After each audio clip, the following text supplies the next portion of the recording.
Is it hard to understand? When it comes to reading the Bible, the first thing that comes to mind is the fact that this is the Word of God. The seals have been broken, and the truth is here. And when we go throughout the scriptures, when we go throughout extra biblical records, we find that the language that God employed, that He used to create the heavens and the earth, was the Hebrew language. Christ said, I came for the lost sheep of the house of Israel. But yet no one, no religious leader, no religious church out there anywhere can now identify the 12 tribes of Israel. Can we? God is quite simple, but it seems as if man makes understanding Him hard. What are those mysteries? The truth of your book and the truth will make you free. The Hebrew and Bible Academy, you're invited.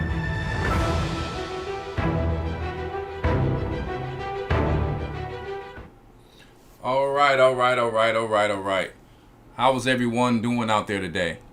I am your host, Elder Rawchaa, and you're tuned in to G.O.C.C. Media. All right, it's Tuesday night, and we are here. All right, and we have a great topic tonight. We're going to be talking about the kingdom of heaven versus the vampire empire. Now, we're talking about that more on a health-based topic. Because we already go into, you understand, this vampire empire, this Roman empire within our Hebrew and Bible Academy, right?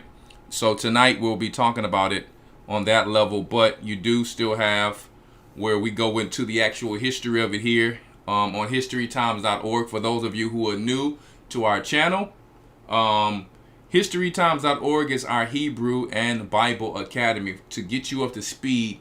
Because our church have been doing this work, guys, for, almost 20 years now. And our head leader in Philadelphia, Elder Rawchaa, y'all been doing this even longer than that, right? So we have this Hebrew and Bible Academy to get you up to speed because there's just so many lessons to dive into in the treasure chest on our main channel, A Gathering 144. So before you just dive into all of that, it's okay. It's nothing wrong with it. One of the great lessons that I always send people is the old lesson when it comes to the 12 lost tribes found.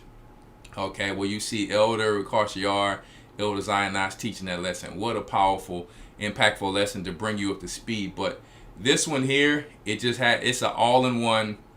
It gets not just straight to the point. It goes in so much depth. You learn Hebrew. You get world news. Okay, you get world news that you cannot get on YouTube, okay? So it's pretty powerful. Some of the lessons here, as I jump to it really quick, all right? Some of the lessons here are the history of the Tower of Babel, the secret war of Edom against the Israelites. If you don't know who Edom is, you're living in that war right now as an Israelite against Edom, or you are living as an Edomite with your own brothers trying to take down the Israelites, who are also your brothers. But we are actually a different nation now, right? Because Abraham was promised to bring forth many nations. The desolation of abomination, okay? Spoken of by Daniel the prophet, all right? We are living in those times right now. So you definitely want to come to historytimes.org so you can actually get more information on it. How to calculate time according to the Bible, because the Christian church is not and will not bring people up to speed on this. I'm sorry to tell you, as far as I know, we are the only church.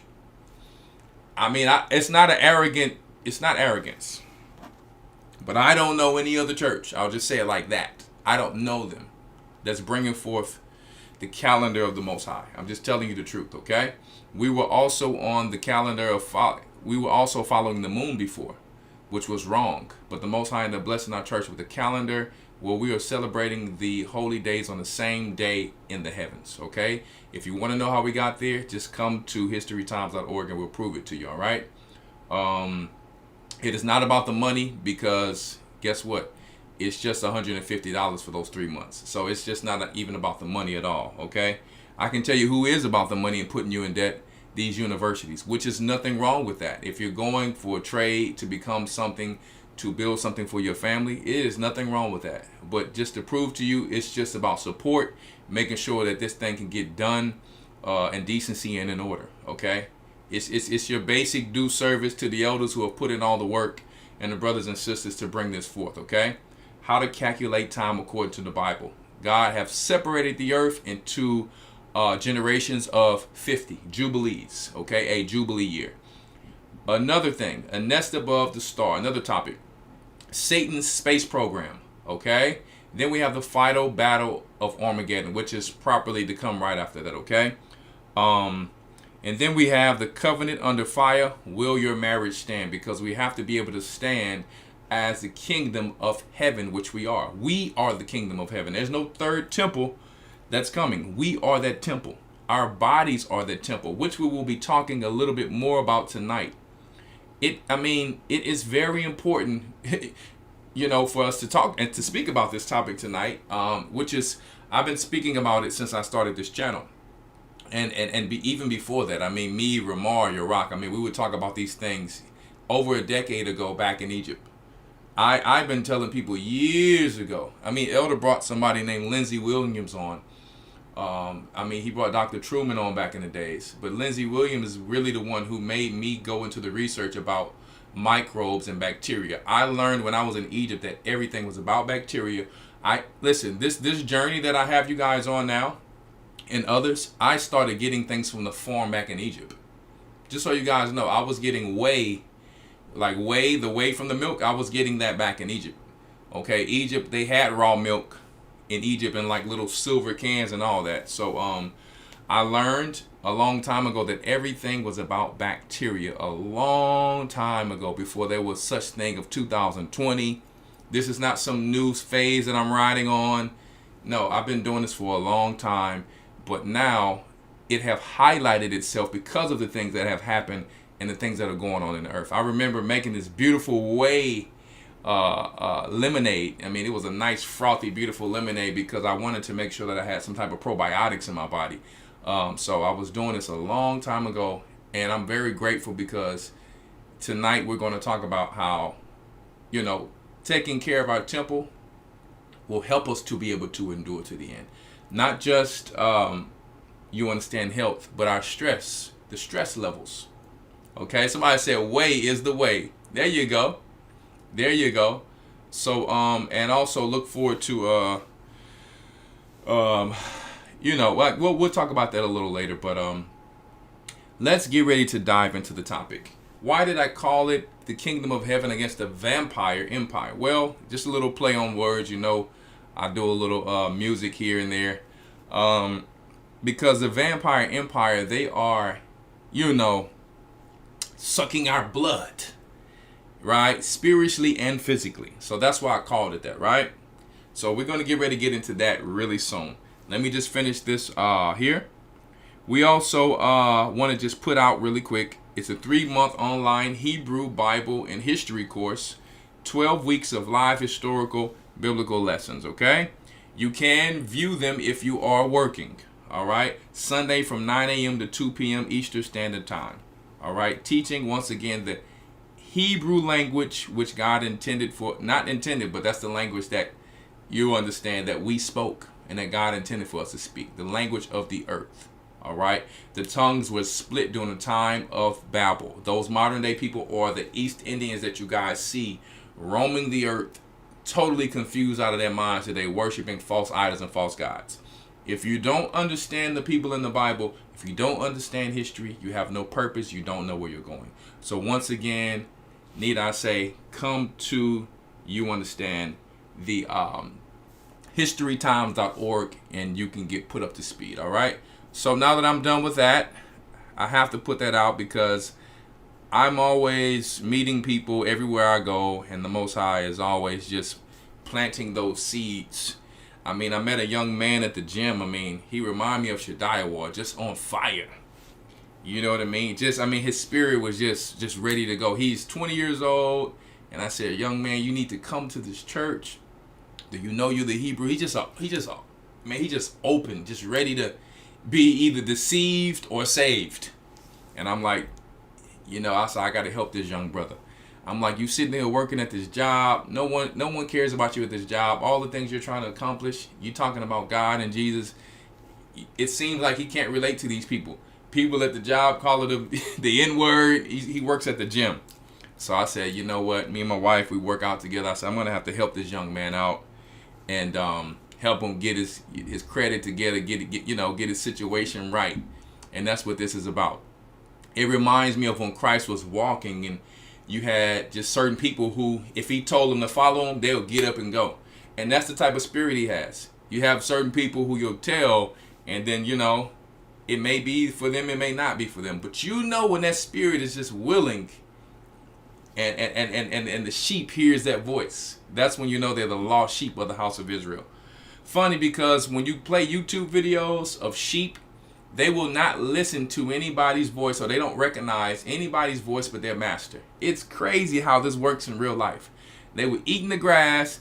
They did not listen to any one of these people except for their shepherd, right? And I do the same thing to my sheep. So anyway, yes, they are sucking on our blood.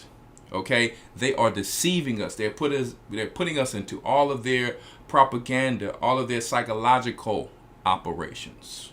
Okay, their parasitic, you understand, environment within our bodies and within this world. I mean, there's nowhere right now that you can escape the danger that these people are trying to bring among us. Okay, so hey, I got me some beautiful. You probably can't see it in the glass. I got me some beautiful probiotic fruit punch here. And it's fizzy, really nice. Sitting on ice. Now, I do have a little bit of my new magnesium powder in there. About 1,000 milligrams of vitamin C. Because, I'm a power builder, so I'm staying healthy. We're going to talk a little bit about that tonight, too. How there's a misconception about exercising when you're getting older. I'm getting too old for this and I'm getting too old for that. Who told you that garbage? Who told you that lie? We're going to talk about it tonight. All right. And hopefully we won't stay on too long where I can actually take some call-ins. It is still a little late. I mean, I tried to come on earlier. Sometimes it's just not enough time in the day for the things that I do. So, but we're pushing for it. Okay, we're pushing for it. But yet and still, the people still getting fed, still loving the lessons changing lives. I got people hitting me up, about all types of healings. Some people say, hey, listen, I stopped drinking coffee, my stomach went down. You know what I mean? Multiple people tell me that. So, hey, I'm not telling you what to do. I'm just telling you, just pay attention to your body. Listen to your body. Find out what's good for you. Okay? Find out what's good for you. I'm not saying caffeine is bad. It's not about the caffeine. It's something else inside of some of the things that we be consuming that we really need to understand. And we're going to go into a few scriptures tonight about it, all right? So, shalom, everybody out there. I hope everybody is doing blessed, good, amazing. All right, Maria G.O.C.C. I see our regulars in here. Make sure you guys hit that like button as we go forth tonight. Okay. Yes, indeed. Mr. Norris Moore Jr. Now, you guys have to realize, some of you, I don't know who you are in the chat. So please don't take it personal.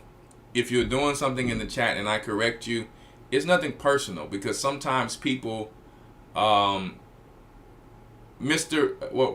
Kaiser, you can call in and I'll give you the answer to that. I want you guys to call in for some of the answers because I can't keep up with everything that you guys are typing and texting inside of the chat. Okay, so I'll put the call-in number in there because sometimes I have so much information that's vast. For my lessons, I really only need a quarter of it. Because I'm going to expound and break and dissect down every bit of this thing to make sure, you know what I mean? Yeah. yeah, so I can't, read everything in the class. So just want to put that out there. So first off, our health, our well-being, very important. And I'm going to say this too. A lot of people are making money in life. If you're new, you're Christian, you're Muslim, whatever you believe, you're making money in life. You are thinking that you have everything solved and everything together. There was a rich man who came to Christ. And he told him, I've been keeping all of these good things, these good Samaritan things, the law up since I was small. What else do I need to do? I mean, everything's working good in my life. Well, Christ was like, let's see if you can follow me, cast all your riches away and give them to the poor. And then we're going to see how much faith you have. Who are you if you have to get it out of the mud, if you have to start from scratch? Who are you? You're going to have to know that God starts you from the bottom and brings you to the top. He can make a poor man rich overnight. But the young man didn't have enough faith. He didn't have enough faith. And guess what? If you are doing everything so-called right in life, but you're not following the Most High God, you don't know who you are the walking dead. You are the walking dead. You are the valley of dry bones that it talks about in Ezekiel. Because you don't actually have a purpose. You think your purpose is just make money. Hey, leave something for your children. Nothing wrong with that. But when you die, or if you died, if you did not follow, keep God's law, statutes, and commandments, and walk by faith in the person who have created you, guess what? He's not going to ask you what grades you got. He's not going to ask you what wife or husband you married, how much money you had. He's going to want to know, did you take care of the temple, the soul I gave you, and did you follow my will and my purpose? And in order for you to take care of that temple, you would have to understand how to fight against the attacks of parasites, vampires, demons, and Satan himself. Okay, so these are the things that we're going to talk about tonight. Most people are walking blind. They are the walking dead. Okay, especially our people who will be prophesied to be the walking dead, the valley of dry bones. We have all of this talent. We have beautiful musical talent. We get into the industry, and because we don't know our God, we are now the ones being used and abused. Let me tell you, they're talking about Puffy and all of these things once again. They're probably going to be letting this guy out possibly because they really didn't have anything on him. He was one of those victims. Very talented. And even if he did come up in the game, which only a few moguls do, there's some things that he had to do to get there. So you still use and abuse, and when they're done with you, you have nothing. And guess what? What are you going to tell your God? What are you going to tell your God? After you've lived a gluttonous life, full of so-called worldly excitement and all of these different things, right? These people are vampires. They will suck every bit of life out of you that they can. No matter where you go, you go outside, the air is unclean through chemtrails, heavy metals that comes down to in your crops and your water to feed parasites.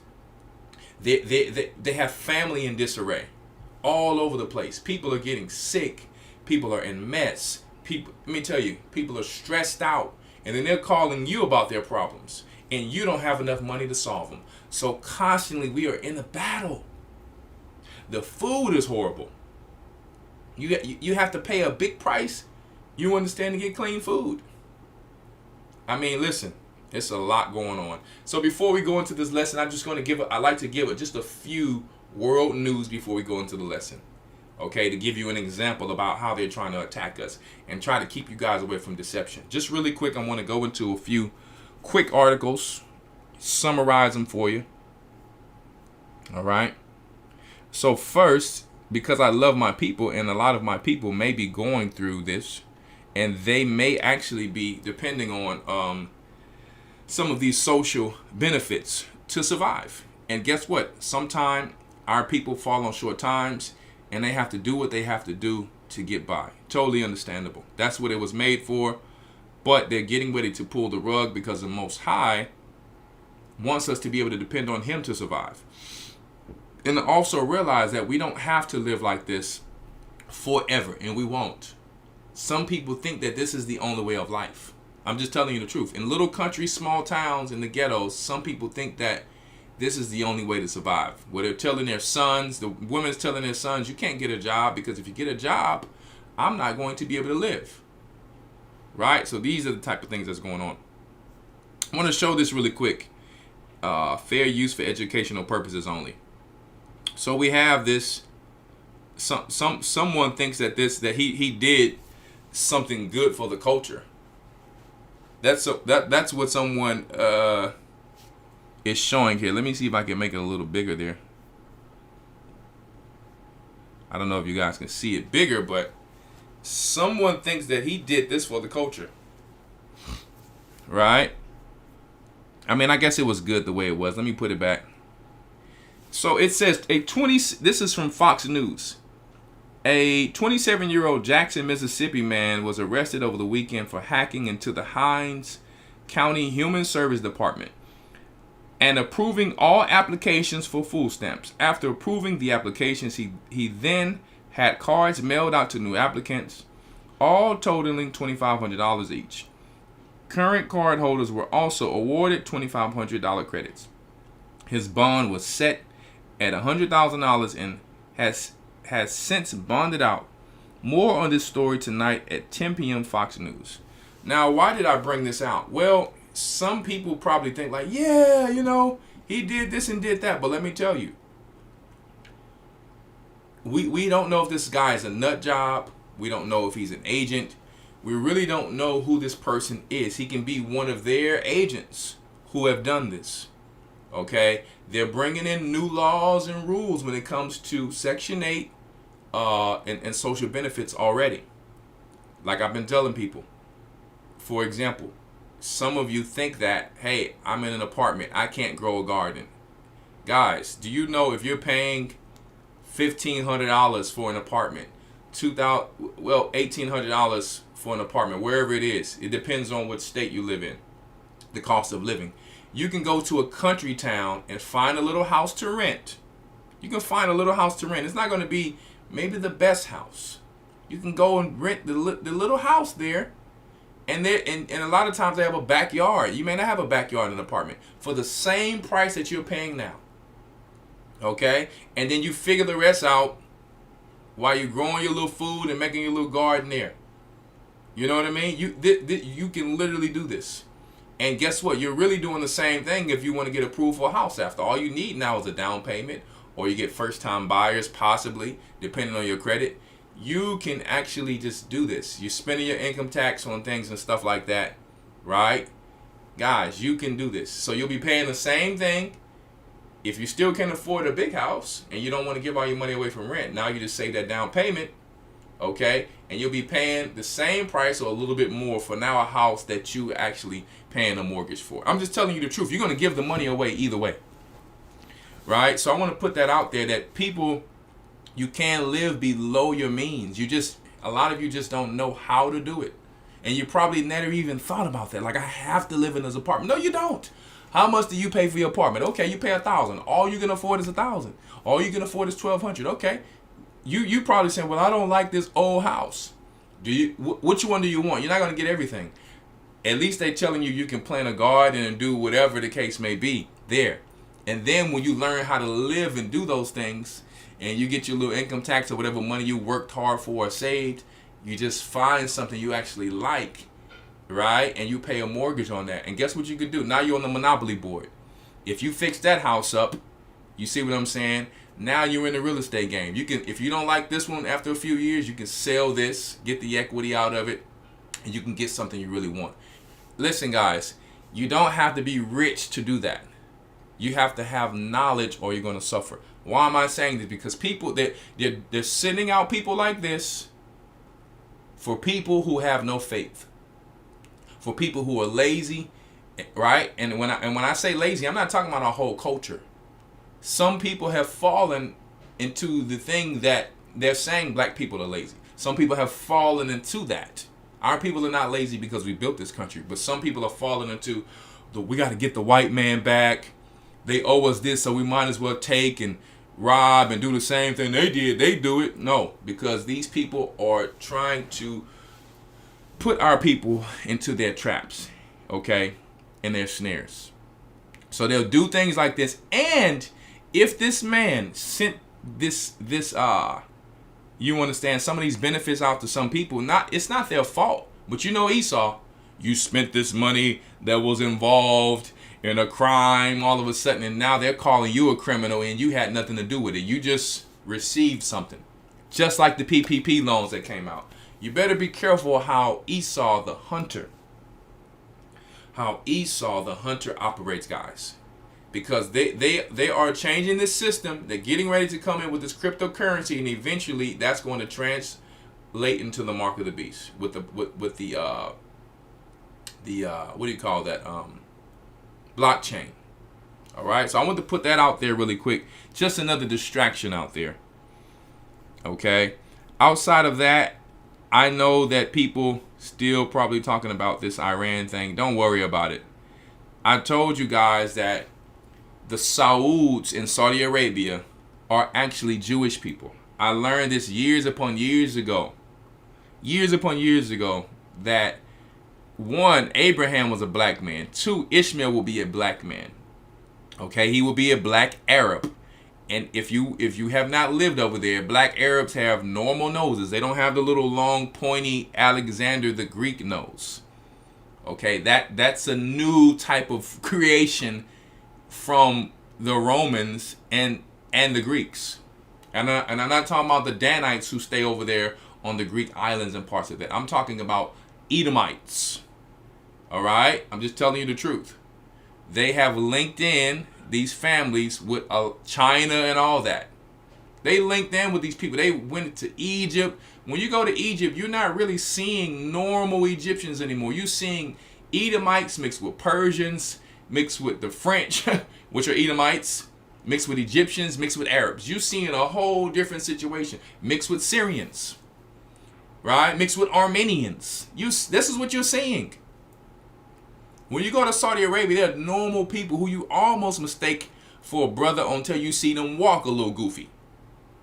Okay, till you see them cook and do certain things. You're like, I don't know if that's Jake there. When you see them walking with the arms, you know what I mean, like this, then you know, yeah, that ain't Jake right there. There's no swag in that walk at all. All right, so I'm about to put it out there for you that just follow what Christ said. One more time. Because some people still looking at the war. And I had to take your fear down. I thank you, Brother Johnny, for sending me this. Fair use, educational purposes only. Because it highlighted what we were just talking about. All right? Which is going to lead us into the topic of the lesson. Fair use, educational purposes only. I want you guys to see who's backing Israel, who should be so-called against them. Okay, check it out. Affinity Partners acquired ownership of Israel's largest shipbuilding company, the Shlomo Group. Following October 7th, the Shlomo Group provided military vehicles to Unit 5101. That is the Shaudag unit, which was responsible for raiding El Shifa Hospital. This company, Shlomo Group, provides the majority of ships for the Israeli Navy. This Saudi-backed project, Affinity Partners, acquired ownership. This Saudi-backed partnership. Saud is Jewish. It's a Jewish family that snuck into the royal family. This is not the royal family that the Most High was talking about. He was going to bless Ishmael with. The Sauds crept in later on. Okay, and started. Not all of them are Sauds, but a lot of them are, and they're ruling now the family in Saudi Arabia. Just like in Iran, guys. There's some people in Iran, not all of them obviously, but there's some people in Iran, just like in anything. If you work in, you understand, as a police, you work in the military, there's always some Masons that's at the top, right? whether they're over you in rank or not. If they're Masons, they're in a whole nother rank that you don't understand, even though you may be overranking them working in this. I'm just telling you, how are Saudi Arabians who are Ishmaelites, who are Muslim, backing Israeli things when they're supposed to be at odds with one another? Why do you think that Trump went over there and shook hands with him? Why? Because that's his family. Trump is Jewish. Drumpf. All right? So I just wanted to put that out there. Okay? They are bringing forth this so-called New World Order. Yep. So the Saudis are backing and have money behind these Israelis. Israel's largest shipbuilding company, the Shlomo Group. Following October, Largest shipbuilding company. the Shlomo Group provided military vehicles to Unit 5101. That is the Shaudag unit, which was responsible for raiding El Shifa Hospital. This company, Shlomo Group, provides the majority of ships for the Israeli Navy. Look at that. Come on now. Come on. You're not talking to no novices over here in our church. See, Christ told us these things would happen, but he said this is not the end yet. Y'all don't really understand what's really going on the inside. So that's why the Most High has to come back and deal with Iran later, because they really you understand on the backside, they're working together with these people for our demise. Yes, back in the day, Cyrus did what he did and all these things, and to some degree, history repeats itself. But you have to understand how your enemy works. Just like I showed you this black guy, you understand with this food stamp thing. You think because he's black that he was helping his people. Man, they will send out black people and agents to keep you totally distracted and to get you into a snare. So that's why you can't even worry about these things that don't matter. You got to worry about building your kingdom, building your temple. So I want to put that out there really quick. And just one more quick video. All right. Well, two more quick articles, just so you can see really quick. You can read these things on your own time. I will actually put the link. Let me put that link in the description for you guys. Let me see if it'll put that in there for you. All right. So I just want you to look at this really quick. You know what I mean? I was talking about this, last week. Saudi royal family are descendants of Jews. They talking about Jewish people who fought Muhammad, Iranian general. So now you have the Saudis royal family who are descendants of Jewish people. And it's not talking about see, before they had this Saudi thing, it was just Arabia, like the Most High called it. Arabia. Now you see the Saudis and the Iranians are who? At the top, Jewish people.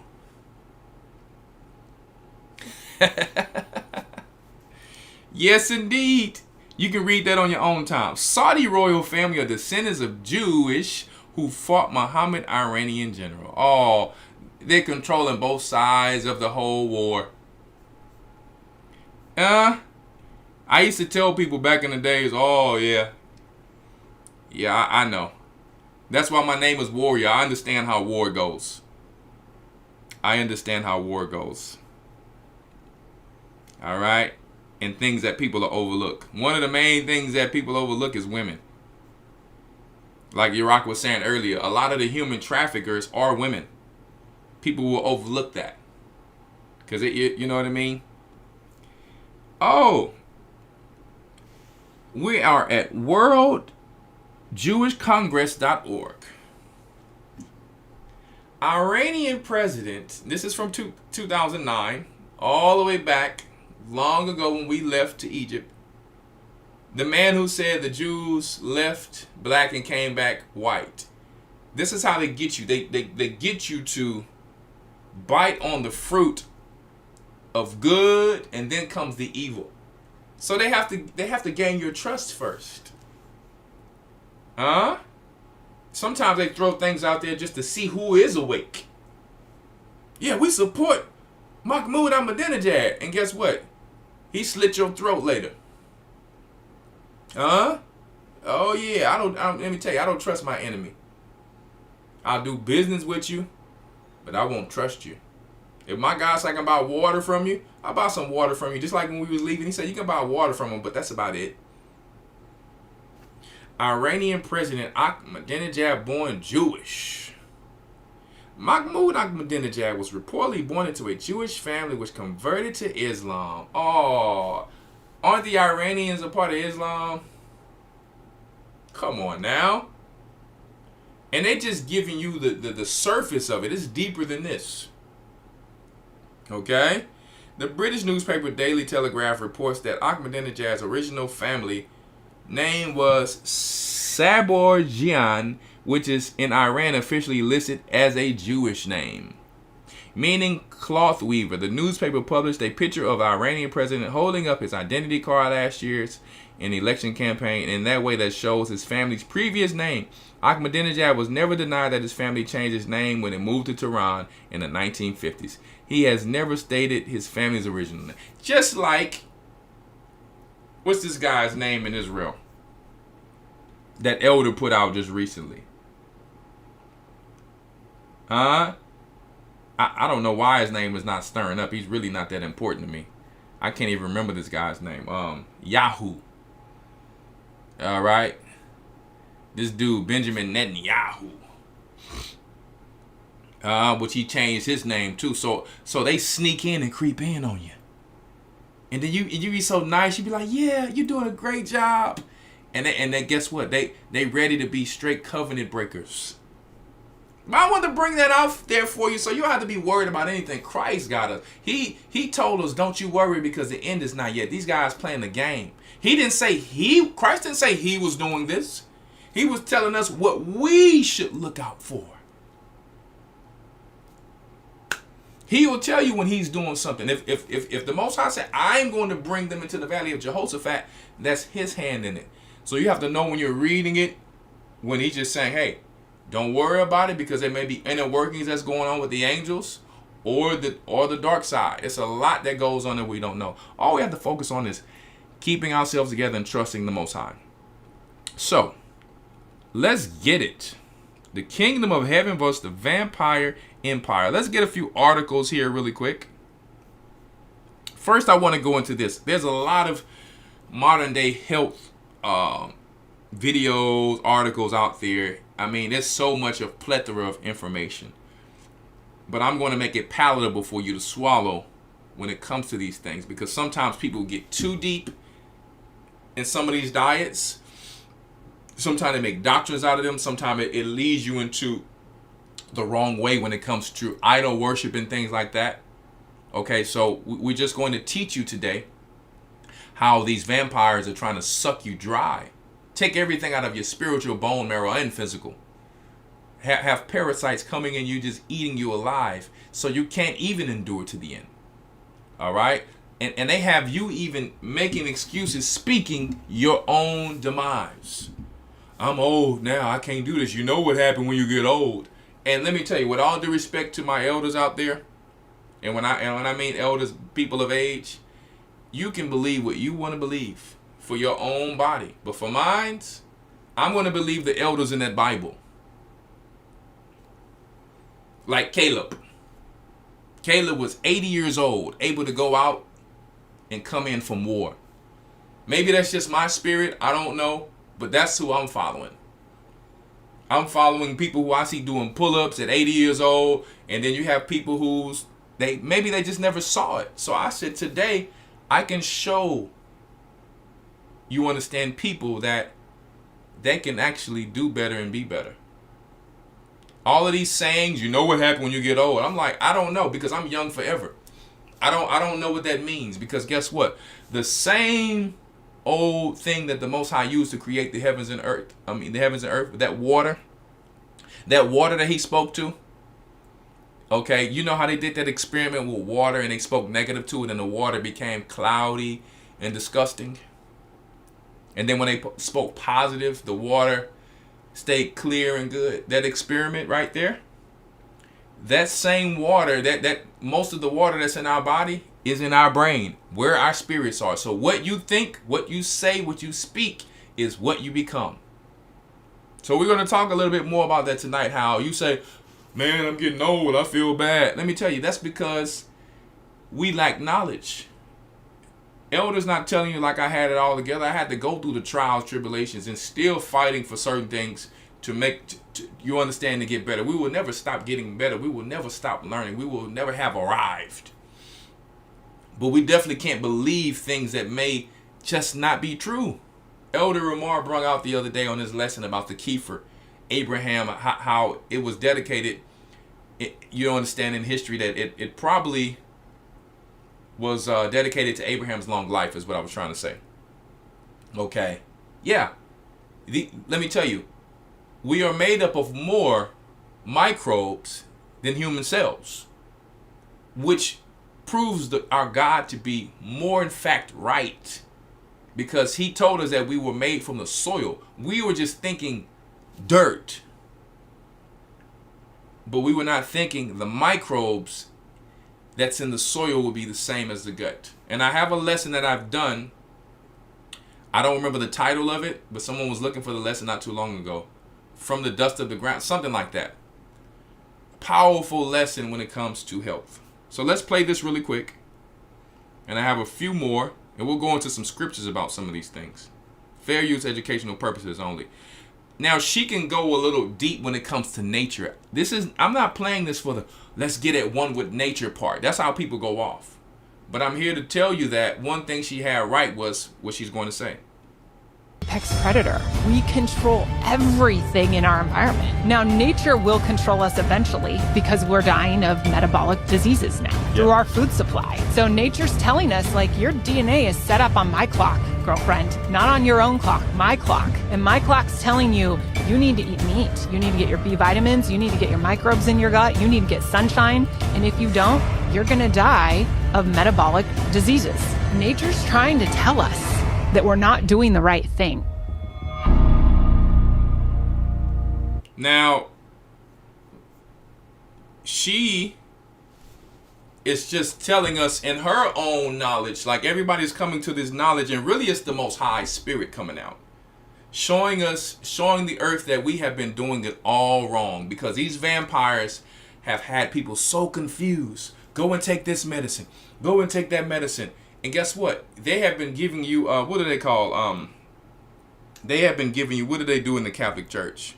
They have been giving you basically exorcism pills, where they take out one demon, then they put in a greater demon has power over that demon. They've been giving you the same format, but just in the pill form. Right? They've just been giving you the same format, but in the pill form. So they'll give you a pill, and for instance, you have a heart issue. Okay, maybe it helps the heart issue, but maybe now your body depends on it. It wasn't supposed to have to depend on it. It was supposed to get it back right to where you can get back up and rolling. Now it's depending on it. Okay, and not only is it depending on it, something else is starting to go wrong into the body. Because when you put that in the gut, and the body's trying to break it down in a certain way, it's like, hold up, it starts to cause more other issues in the body. Now you go back and tell the doctor, hold up. You go back for the checkup. How's your heart doing? My heart's doing good, but something going on with my leg. My leg is, the blood flow in the leg is not right. You know what? We have this new medicine that just came out. I don't know how it is. You can try that, and if that one don't work, you can come back to me, try this. And then you try that don't work. Then you try this don't work. This is what have been going on. They have been tampering with your faith. They've been tampering with your faith, guys. Let me tell you, people can go in there and have a cold and come out HIV positive. Let me tell you guys, it's nothing wrong with doctors who was trying to actually help heal you. But the medicine seems to be only to a certain degree helping, if that. And we know this. I'm preaching to the choir right now. So one thing she just mentioned is what a lot of people I believe that people genuinely thought that meat was bad. I think, I don't want to come on here talking about I'm right and you were wrong, or she was right and you were wrong, or people are right and you were wrong. I think people genuinely were just trying to get healed. I really do. And that they thought that, hey, if I eat vegetables, this is going to help me. And then they start lacking all types of things like we've been talking about. B vitamins. They are lacking certain bioavailable amino acids. I remember a long time ago, a lot of people, and guess what? That's why I never cared about being right. People were doing what was best for them. But something told me, one thing about me, I know my body. If I've eaten something, I know it quickly. And I'm never going to shun a man because he said, hey, I need to eat vegetables right now. This is, you know what I mean? I'm like, hey, you my brother, you my sister, do what you need to do. Just don't bring that thing to the feast if you ain't mastered it. Sometimes people was bringing things to the feast. You trying to bring a beet bean burger to the feast, and this thing is total garbage. And you expect me, because you dedicated it to the Most High. I'm going to tell you if that thing ain't good. I'm sorry to tell you. I wasn't feeling it. Right? No offense. You master that thing before you just bring that to the feast, because you think that's what everybody else should be eating. So I've always known that when I was reading the scriptures, God told us what was good. I'm just going to follow what the Most High says because I get it. People are trying to figure this thing out. And guess what? If it's for them, what they're doing, I'm going to pray for them. And in due time, guess what? We'll all figure it out together. Okay, but we're not to, as we come closer to these end times, learning more and more, devour each other because one person is doing one thing and one person is doing the other. All right, so I have I have a lot of scriptures here, but I'm just going to choose which ones that I want. Let's go to Proverbs 3:7 really quick. Let me see here. 1 second, guys. Bible.com. Want to get that. Yeah, buddy.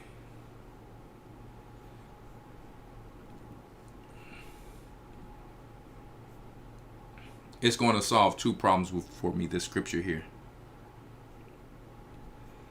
What did I say? I said Proverbs 3:7.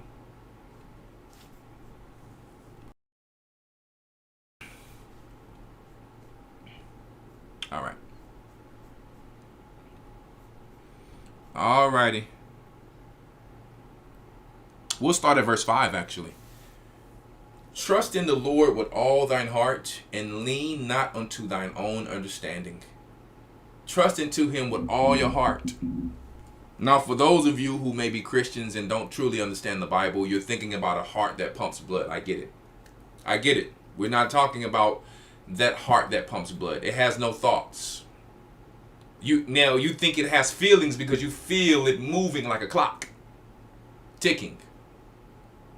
Okay, it's just basically what I just said, your clock. All right, so the heart can also be made to mean center, most important area of the body, where the spirit is, where evil and good are present. Okay, the gut sends signals up there, but this is where evil and good are pregnant. So when it says lean, trust in the Lord with all thy heart, you have to trust in here because you're going to think thoughts from here. You're not thinking anything from here. Okay, and even with that being said, with this heart that is talking about, you can't trust and lean upon that if you're not following that angel of the presence or the Holy Spirit's wisdom, because good and evil is present. This is where temptation starts. You see what I'm saying? So you can't even just follow it by yourself of your own flesh. You have to follow the spirits that were given to guide you, which is your angel of the presence and the Holy Spirit. So, trust in the Lord with all thine mind. That's what it means. And lean not unto your own understanding. Where do you understand from? Do you understand from here? Or do you understand from here? So don't lean on your own understanding, because you may not have learned anything, or you might not have any wisdom. You may be a fool. So your foolish ways are your understanding, which are the curses that we have been brought up in. In all your ways acknowledge him. So in all your actions, they should follow his rules, his regulations, his laws, his statutes, his commandments. Be not wise in your own eyes. Fear the Lord and depart from evil. It shall be health to thy navel and marrow to thy bones. Okay, so what are we suffering from today a lot of times? We're suffering from an unhealthy gut that's right behind that navel. Unhealthy intestines. Okay, unhealthy bones. Dehydrated. Valley of dry bones, he calls us. We are dehydrated because we don't have his life. We don't have his life. The blood flows through that marrow. All right? And when you're eating, for instance, if you're drinking soda, if you understand how this soda thing works, if you're drinking certain sodas, they will actually dehydrate you so bad where you will feel aches inside of your bones because you're dehydrating all of your minerals and all of your water. But if you actually, since we're talking about diet, if you follow the Most High in his ways and do the things that he told you to do, eat the things he told you to eat in Leviticus, you're going to have healthy bone marrow. That blood is going to flow through there. You're not going to have, the wrong skips of the heartbeats and things like that because you don't have enough liquid flowing through that thing. All right? So, yeah, so we wanted to get that really quick there. All right. 1 second here. I have so many scriptures I want to go into. Let me see. I'm going to just scan through them really quick. And as they come to me, which ones that I want. Let me get this one really quick. Very important one. 1 Kings 19 and 5 through 8. Since the woman was talking about meat, let's relate to what she's saying. She's really not saying anything that the Most High didn't already say in the scriptures.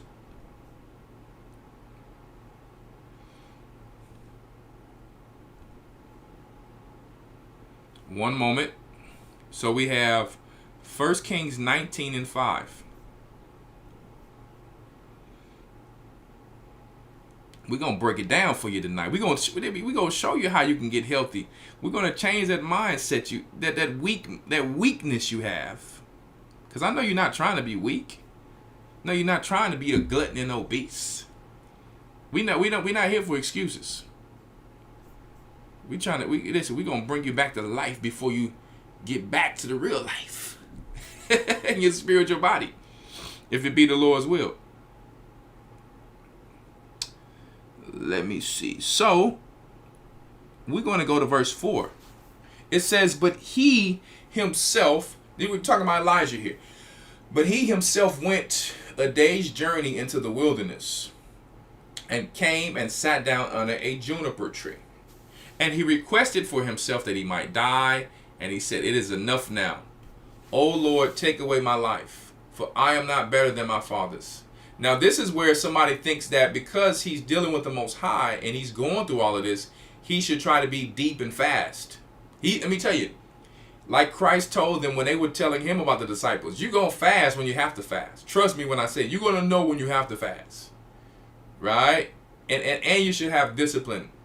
But what I'm saying is every time is a different time. Some people don't think that he's fasting now. He's running from Jezebel and an army and going through all of these different things. Let me tell you, he's going through more than a fast. And this is not for an excuse because I know a lot of people who fast and try to be deep and get hurt. I know a lot of people who does this because they didn't work and transition their body right. It's everything you must go into, you have to go into with transition and skill because the body doesn't like shock. You'll go into a fast expecting to lose weight by dropping carbs tomorrow, and then you'll just hold the fat. That's how the body works. Okay? It does not like shock. So, what did the Most High tell him in this terrible situation he was going through? He said, it is enough now, O Lord, take away my life, for I am not better than my fathers. Humble man he was. And as he lay and slept on a juniper tree, behold, an angel touched him. So here we have again, like I brought out in my old show about I always bring the scripture out about how the angel, you understand, it seems to be always present. When you come in and hit that like button, it seems to be always present when they're talking about some meat. As a matter of fact, every sacrifice, angels are present anyway, because your angel of the presence is there while you're doing the sacrifices. The Most High is taking up the sacrifices of meat. I am not doing the show to talk about meat. We are today talking about our temple and what it takes since Adam have sinned and Eve. Right? Notice I said Adam too. Okay? What we need to do to continue to stay strong with our bodies to endure to the end. Until we don't depend on water or meat. Alright? So, how do I know? When you read the conflict of Satan between Adam and Eve, they did not only, this is where people go wrong. They did not only just not depend on meat or eat meat. They were also not dependent upon water. Okay? Let's get to the scripture. He said, arise and eat. And he looked, and behold, there was a cake baking on coals. You have a lot of people out there telling you, so we're going to promote once again today God's diet. We're going to promote for our temple God's diet. Because if you don't promote God's diet, we just talked about the bone marrow, you'll be sucked dry from these vampires. They are already coming for you. They want parasites all in your body. They want, let me tell you, they want all type of new robotic parasites in your body. See? They want to suck you dry from every level without actually sinking their teeth in you from afar. They want social media to suck you dry because they'll put things to desensitize you, and before you know it, you're used of that life. I just have to live like this. This is life. Oh, they have sucked you dry. The valley of dry bones. The walking dead. So, let's read it. And he looked, and behold, there was a cake baking on the coals, and a cruse of water at his head. Who's cooking this, might I ask? Because some people will have you believe that you should just be eating the grass. Some people have you believe you shouldn't cook anything. When the Most High told us for our feast days to make a sacrifice by fire. That's called cooking. So you have to be very careful when people try to be deep. And you know, when you try to eat a raw potato, how nasty it tastes. You know when you try to eat a raw sweet potato, how disgusting it tastes. You know when you try to eat certain things raw, how disgusting it tastes. Stop lying to yourself because you're listening to these dummies. Yes, I'm going to say they're dummies because guess what? They shouldn't be speaking things that they have no clue about. Ever learning and never coming to the knowledge of the truth. This angel is far better than any man on the earth. And he cooked Elijah, the prophet, some food to help him to do what? To endure to the end of his purpose. And this is why I'm coming to you tonight. To help you to endure through your purpose. Through your mindset, your faith, strengthening your faith, your mindset, and your diet. If you don't have a good diet, your mind is going to be all over the place. If you do not exercise, your metabolism will be weak, low. You will have a gut where parasites are going to be because you are not doing what our forefathers did. You are not moving. So we're going to show some of these things today. And behold, there was a cake baking on the coals and a cruse of water at his head. They tell you out there don't drink water too. Remember they told you that? Yaki Awakens, I heard him say it. I'm not taking words out of his mouth. He said, you're not supposed to drink water. You're supposed to eat fruit. What do you call it? H3O. And then people start saying, Dr. Sebi's son said that he was scamming, him and another health person. Follow God's diet. And he did eat and drink and laid down again. So that woman said that we showed earlier, we need to be eating that meat. Okay? Yeah. And the angel of the Lord came again the second time and touched him and said, you need to eat again.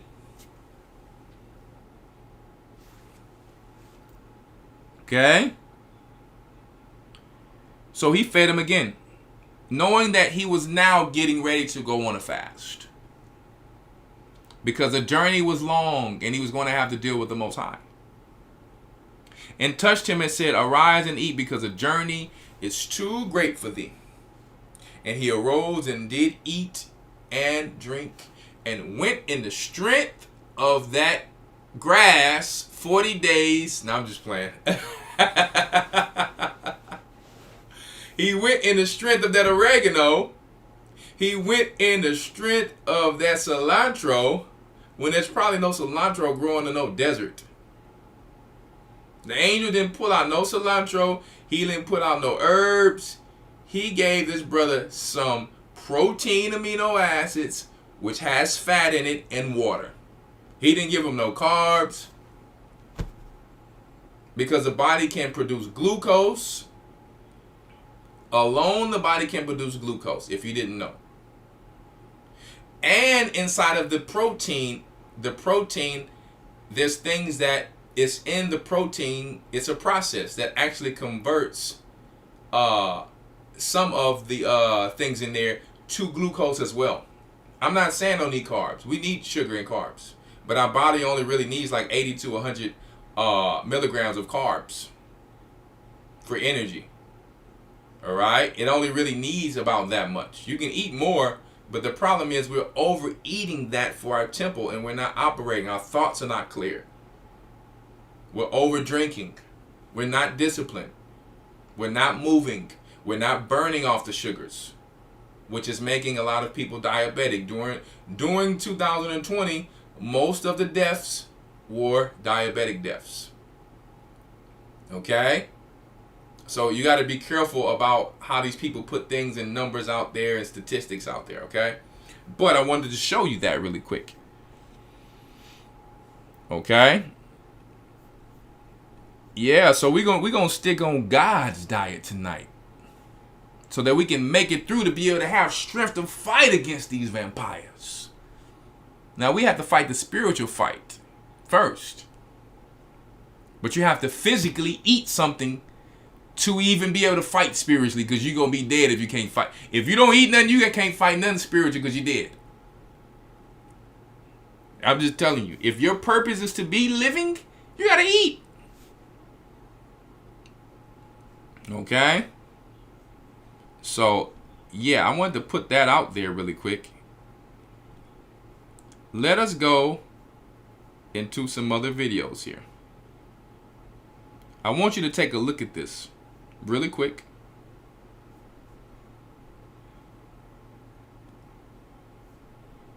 One second.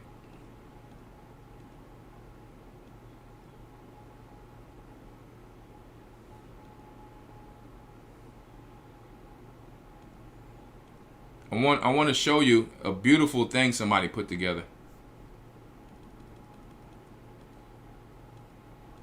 Check it out. Fair use, educational purposes only. Beautiful thing somebody put together here. Look at how similar that gut and that brain is. Look at how similar they are. That's why some people will say that we have two brains almost, right? And how I learned years ago when I was in Egypt that any good doctor is going to start in the gut. Okay? Any good doctor is going to start in the gut. We don't need we don't need no experts in the chat. We listen. The wisdom is coming already from the Holy Spirit. All right. There you go. Look at the brain gut axis. what you eat, what you put in your stomach here, right, is going to translate directly to how you think and who you are. That's why people say you are what you eat, because whatever you eat, that's how you're going to feel. The Most High told us, if you eat the blood that I told you not to eat in Leviticus, okay, that's what you will become. Esau, why you think Esau was so beastly? Why you think you see some of Esau just eating raw meat uncooked, and they tell you don't even eat red meat, and they eating it raw? I mean, they eat it raw, they want to. We have to cook the red meat, but I'm saying, they'll say, don't touch red meat. Red meat's bad for you, so they can eat it raw. They basically telling you, save some for me, because they know the strength that you get from eating one of the number one meat in the world is beef and lamb. Excuse me. Right? And we're not talking about, I shouldn't have to say don't overeat, but a lot of people are not eating enough protein. And they're like, well, Elder, how am I going to be able to eat so much protein? Because you're used to the way that the food pyramid have taught you. You're used to the way the food pyramid have taught you. Don't eat butter. It's a saturated fat. Ramar was teaching you guys that, I think, a few weeks ago. No, there's people who go on extreme diets that I don't recommend, unless you just going to want to live like that forever. I personally deal with God's diet, but some people have things that transition them to be able to come back and eat God's diet, whether they're going doing vegetables or whether they're going on a carnivore. Those are extreme. But this woman have actually said out of her own mouth she healed her eczema from eating. She said she wasn't eating enough butter. She said when she started eating more butter, her skin got better. She said when she wasn't eating enough, her skin problems came back. And then you go in the Bible and you look at, well, the angels came down with Abraham and they were eating what? Raw milk, butter, okay, obviously your cheeses, whatever, your cream, okay, but they were eating butter and that beef, okay, and obviously they're going to have that bread there, okay. Check it out here. You see how it all works together? You got your hormones, all right, your cells, your tryptophan, all your amino acids, and how all of these things work together with the brain. Your neurotransmitters through protein. Let me tell you guys how important it is for that. We don't really eat enough protein. Anxiety is not a brain issue. It is a gut brain issue. You see that? So some people thinking like, oh, when you eat meat, that's not going to help the gut. Actually, it's going to help bring your fat down. It's going to help heal your body, your immune system with the amino acids that your body cannot produce. If you're lifting weights, if you're working, mowing the lawn, if you work a long day, it's going to help rejuvenate you far more than any vegetables can, just to tell you the truth. Okay, they taught us vegetables were first on the list. That's your fiber. Those are your vitamins and minerals. But they taught you was the first on the list. And they'll tell you a lot of times when you actually understand diet, to eat the most important thing on the plate first. Why do you think that lions, tigers, and beastly animals, they don't even go for the meat first? They go for the organs first, because in their world, that's more important for them. The meat part is the leftovers to the other lions and animals who couldn't deal with the organs. Now we really don't deal with eating organs too much like that, because we're not lions. We're not animals. We really try not to deal with filters. When you change a water filter, do you see how filthy it gets? So that's why beastly animals, carnivore animals, can actually eat these things. That's their part of cleaning the earth and keeping the earth clean from things like that. But we had to sacrifice the liver and things like that to the Most High. when you read in Leviticus? Are there beneficial things inside of that? Is it lawful? Of course it's lawful, but most of the time the Levites were not eating the organs like that. A lot of time, okay, we're not lions in that sense. We're lions when it comes to the spirit, okay, of our faith. But you know, they will eat the organs and leave that part, and we are opposite. We will eat the meat and give the organs to our dogs, because for a carnivore, the organs are more healthy. We are not carnivores. Okay, our bodies operate totally different. They can eat no vegetables and be totally fine because they're going to get everything they need from that. Everything is made to be and live a certain way. Just how a giraffe can eat total vegetables, and if you eat total vegetables, you're not going to be as tall as that giraffe is going to be. You're not going to be as strong as that gorilla is going to be, even though that gorilla is eating fruit and vegetables. You have two different makeups in your DNA. So stop comparing. The gorilla eats bananas. Eat too many bananas, you're going to be dealing with some gas. You're going to be dealing with too much potassium. That's just how it works. You got to eat 30 bananas to equate to a small piece of meat the Most High made. Just because you want to prove to people you shouldn't cook nothing and don't eat meat. All right? And then you turn yourself to the wrong doctrine. So we wanted to put that out there. All right.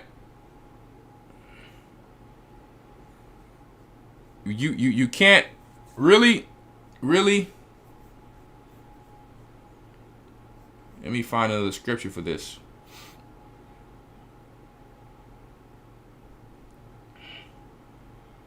One second.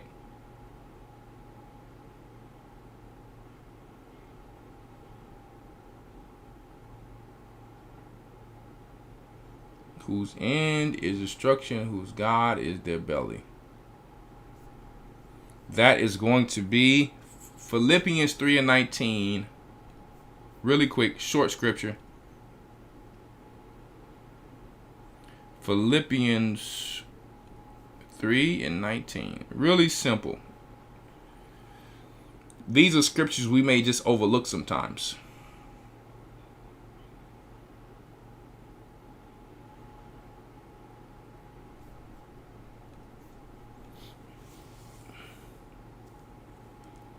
Okay.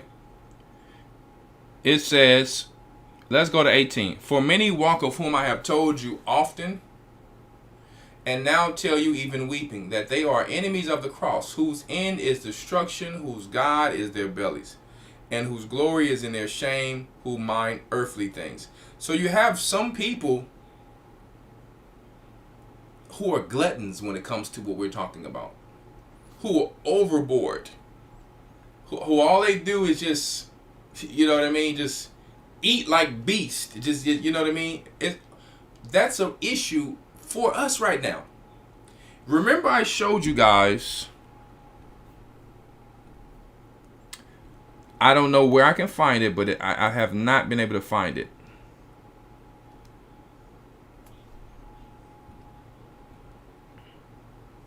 It will not show me it for some reason.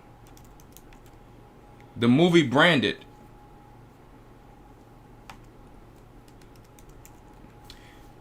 All right. Let me see if I can get images of it. Basically, every time someone would go, check it out. They won't show the movie here. Every time someone would come from these restaurants, check it out.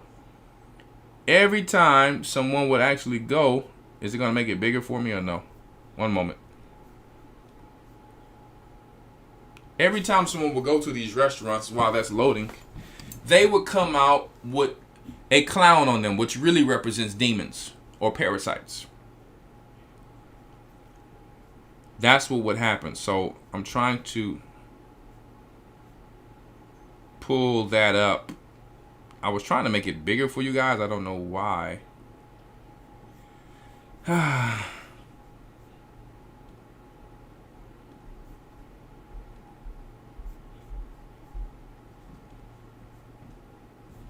One moment.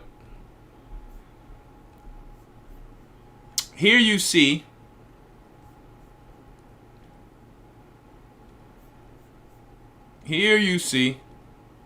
sorry about that, pressing stuff all over the place. Here you see a little boy going there to get a Happy Meal. His father, he was having baby mama drama and issues, and his I think the girlfriend was taking him sometimes to these restaurants, these fast food chains. Now, mind you, how they call them fast food chains.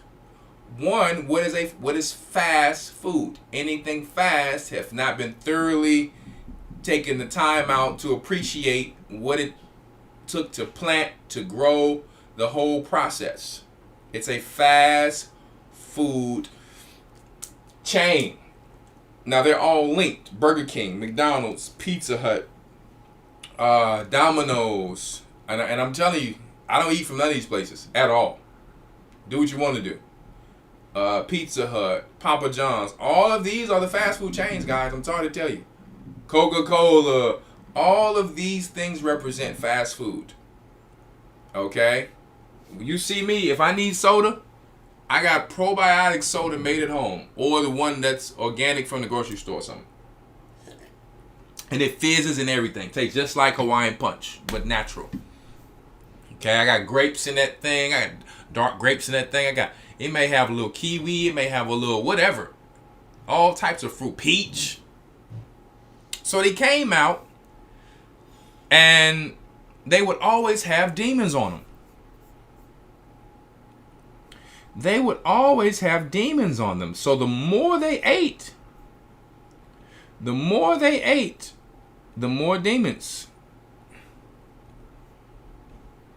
The more they ate, so that demon is coming out of his spinal cord, pretty much, out of his whole body. All right, and I'm telling you guys, these are the vampires who are sucking us dry. And then they show this part here. Well, these things were really, they turned to giants, like giant parasitic demons. Let me see if I can get a better picture. I'm trying to take my time because I really want to find it. Yeah, this picture here. They were really demons the whole time. Look at all of that. All of these things that were in these people were parasitic demons. And look, now they dealing with something that looks like a dinosaur, all that. These are big parasite demonic things. Okay? So this is what happens with us. We want to endure to the end, but we still want to live that other life. Okay, well, guess what? The vampire empire gonna suck you dry on every level. They don't even have to put their fangs in you. They're doing it in all types of different type of warfare ways. Okay, so this movie, let me tell you, they're not showing it here, but it was a pretty powerful movie. They had a whole red bull calf that was getting sacrificed on there and everything, guys. That movie was something else. It was a weird zone. It was a whole weird zone. Now look at this character here I'm going to show you. Because some people had about 30 clowns popping out of them. Right? Look at this guy here. Look at that parasitic demon out of him. Huh? I'm not worried about the comments and all that. Listen, I'm a spiritual man. I know exactly what's going on when I saw that movie. I'm like, okay, I see what's going on here. Might want to get out of these restaurants. I mean, these fast food restaurants, excuse me. You have some restaurants that are good. You just have to know which ones to go to, obviously. So I wanted to put that out there really quick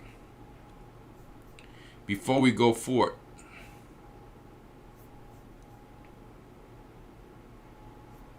Okay. Taking my time here so I can get all my links.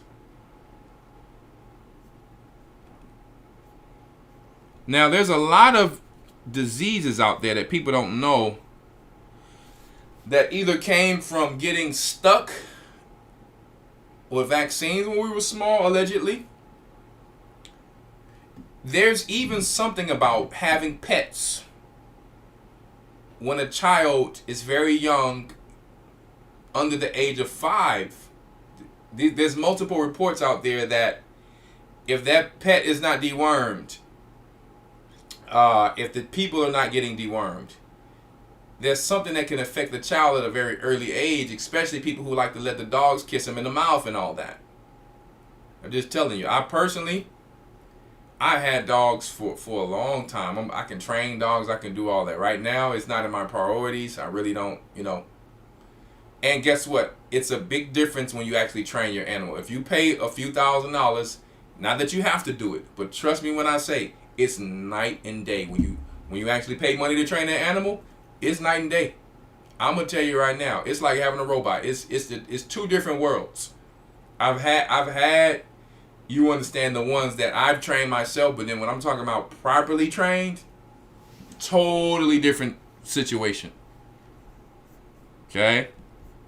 So you don't have to do what I'm saying. I'm just saying this is the truth. This is a fact of what I'm saying. School, it's not to make people feel bad because they have dogs in the house and cats. You guys can do what you want to do. I got cats and animals and cows. You think I can't get parasites from some of these animals and having to deal with their dung and gardening? When you garden, you can get parasites. That's not what I'm saying. I'm teaching you tonight what to do, how to do it, how to keep yourself equipped, and everything. And maybe you look at your situation to see, hey, maybe should I retract from this? Should I stay back from this? Should I do this or should I do that? That's what this is about. Because if not, you're going to be in their hands. You're going to be at the behest of these vampires in this empire. Their job is to take you, being that brick, a part of this temple in this kingdom of heaven, is to take you out and let you crumble as a brick to where you can't even be put back together like a clay pot. This years ago, and I thought, how weird is that? That if you have a lap dog before the age of 5, you have an increased risk of developing multiple sclerosis. Now, why would that be? I mean, if we think this is an autoimmune disease, which doctors today will still tell you that they don't know, it's immunologic, it's blah, blah, blah. Why would that be a statistic that they can identify? Well, because when you're less than 5 years old and your blood-brain barrier is not completely formed, the things that keep toxins in the bloodstream from infecting our thinking capabilities. But under 5, that's not completely formed. So if you have a lap dog that's on your lap licking the kid's face, those parasites that he's giving you now don't just they can get into the spinal axis. Okay, but if you're scary. 20, if you're 20, it is scary. And I'll tell you, the CDC knew this. The CDC in their back pages, when were they going to tell us this, says over 45% of Americans have toxoplasmosis and in the brain. Fair use. Including in the brain. Cats? From cats. Yeah. And they made it think like it was only for pregnant women. No. It turns out that's associated with personality disorders, psychiatric conditions. I mean, depression. Think about all the things we're treating with big pharma. So all those diseases we've been treating with lots of big, expensive pharmaceutical drugs. Right? In medical school, I was told. Right. So listen, guys. We're bringing it out tonight. We are bringing it out tonight. Okay. So, Kingdom of Heaven, Vampire Empire. Let me play a little something for the break really quick. All right, and then we're gonna get to it. Let me play a little something for the break really quick, and then we're gonna get to it. 1 second.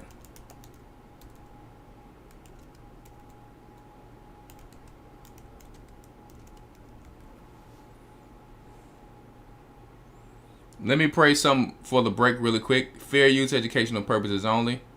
Gonna play one of my Benjamite brothers today. We're gonna do it like that today. All right, and I'll be right back.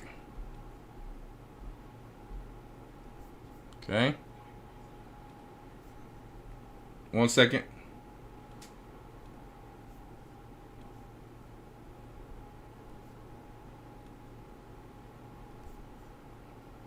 This is Brother Zamar.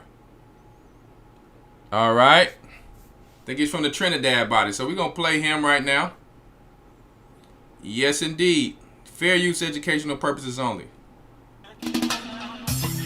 Oh, well, oh, boy.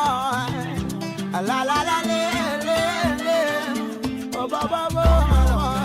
La, la, la, la, la, la, la, la. Yeah, yeah, yeah. Might not be as beautiful as the trees, the highest good to me. Might not be as red as one of these, the highest good to me. I have no pain in my body, the highest good to me. I have no pain in my body, the highest good to me. He could do, he could do, he could do. You've been so good to me. He could do, he could do, he could do, he could do. As far as the eyes can see, he could do, he could do, he could do, he could do. There is no pain in my body. He could do, he could do, he could do. A highest good to me. Power of creation, you've been so good to me. Lover of my soul, I'm so thankful for life. No matter my burden, nothing can dampen my vibe. My foundation is really strong. The faith in you to carry on. Might not be as beautiful as the trees, the highest good to me. Might not be as red as one of these, the highest good to me. I have no pain in my body, the highest good to me. I have no pain in my body, the highest good to me. He could do, he could do, he could do. You've been so good to me. He could do, he could do, he could do, he could do. As far as the eyes can see, he could do, he could do, he could do, he could do. There is no pain in my body. He could do, he could do, he could do. A highest good to me. You might feel down and all alone. Lift up your head, my friend. You need to take control. Happiness come from within. Don't you worry about the things that you've been through, things that will fade away. Instead, you count your blessings and give thanks and praise. Might not be as beautiful as the trees, the highest good to me. Might not be as red as one of these, the highest good to me. I have no pain in my body, the highest good to me. I have no pain in my body, the highest good to me. He could do, he could do, he could do. You've been so good to me. He could do, he could do, he could do, he could do. As far as the eyes can see, he could do, he could do, he could do, he could do. There is no pain in my body. He could do, he could do, he could do. A highest good to me. Oh well, oh boy, la la la la la, oh ba ba ba, la la la la la la la, yeah yeah yeah.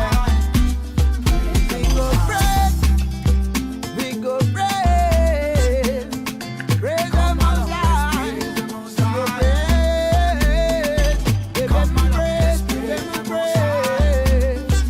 All the day of my life, all the days of my life. Let's praise the Most High. Might not be as beautiful as the trees, might not be as red as one of these. Yeah.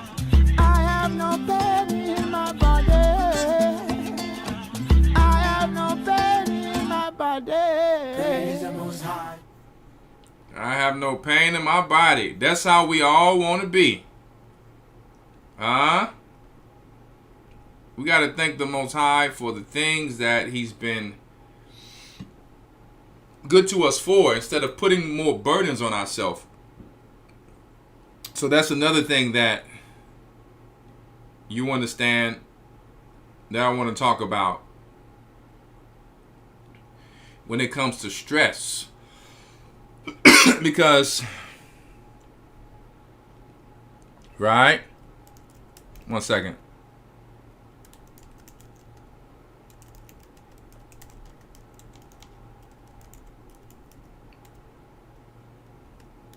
When it talks about stress, okay? let me see here. We got Ciroc 30 and 24. Yeah, I got a few ones. 1 second.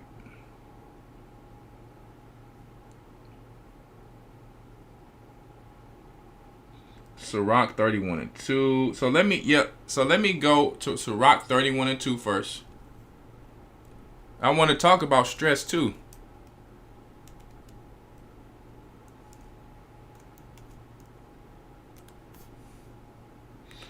That boy said I had no pain in my body.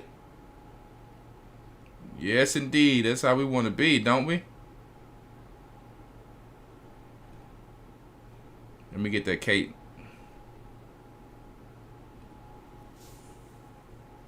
One second, guys. I'm getting it for you.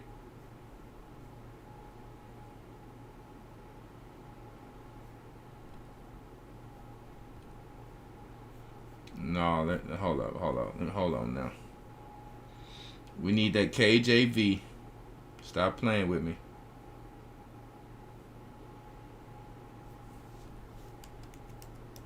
KJV is what we're getting now. Now, and I want to say this too.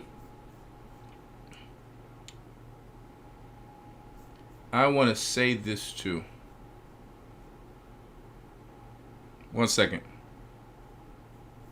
When you guys see me playing people on the show, this is not that I don't want to play your song. I'm led by the Spirit. I'm not, it's so many musicians, I had to slow down because people sending me emails and I was like, listen, I get it. You get excited. It's going to happen on the Most High's time. I just thought that through the Spirit. And not only that, I asked Elder Rawchaa, was the brother all good?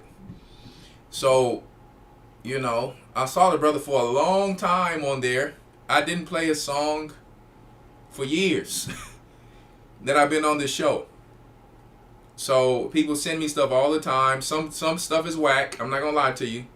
Some stuff is okay. Some stuff is good, very good. Some people, sometimes their stuff is very good, and then they're misbehaving in the church under the leaders. I'm definitely not going to play that.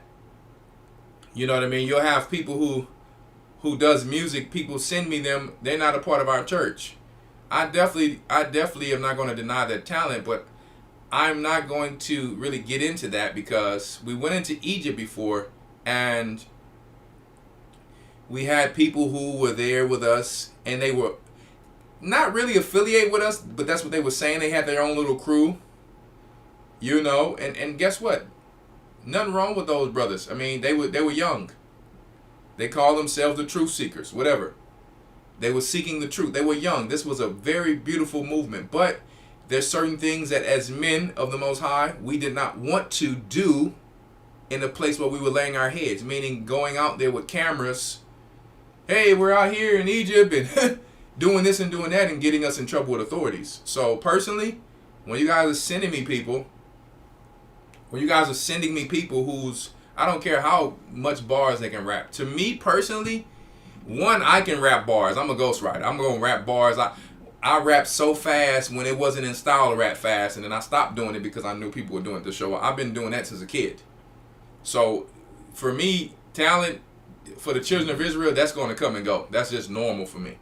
It's not something I'm going to worship somebody because of their talent. I'm going to worship the Father. But I said that to say, sometimes people sending me artists, and I'm like, personally, this person is a little arrogant.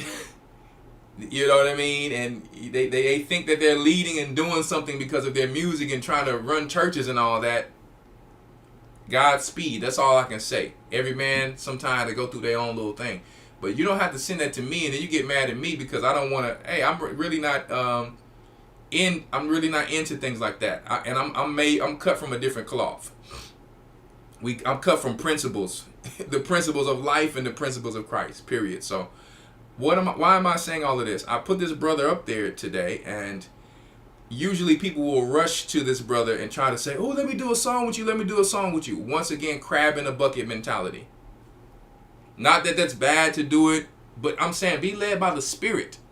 Because then you got this brother, because he got his song played on my show, and if he's a young brother thinking he famous, and not that this brother's gonna do that, because he's a humble brother, right? And God had told me he's good.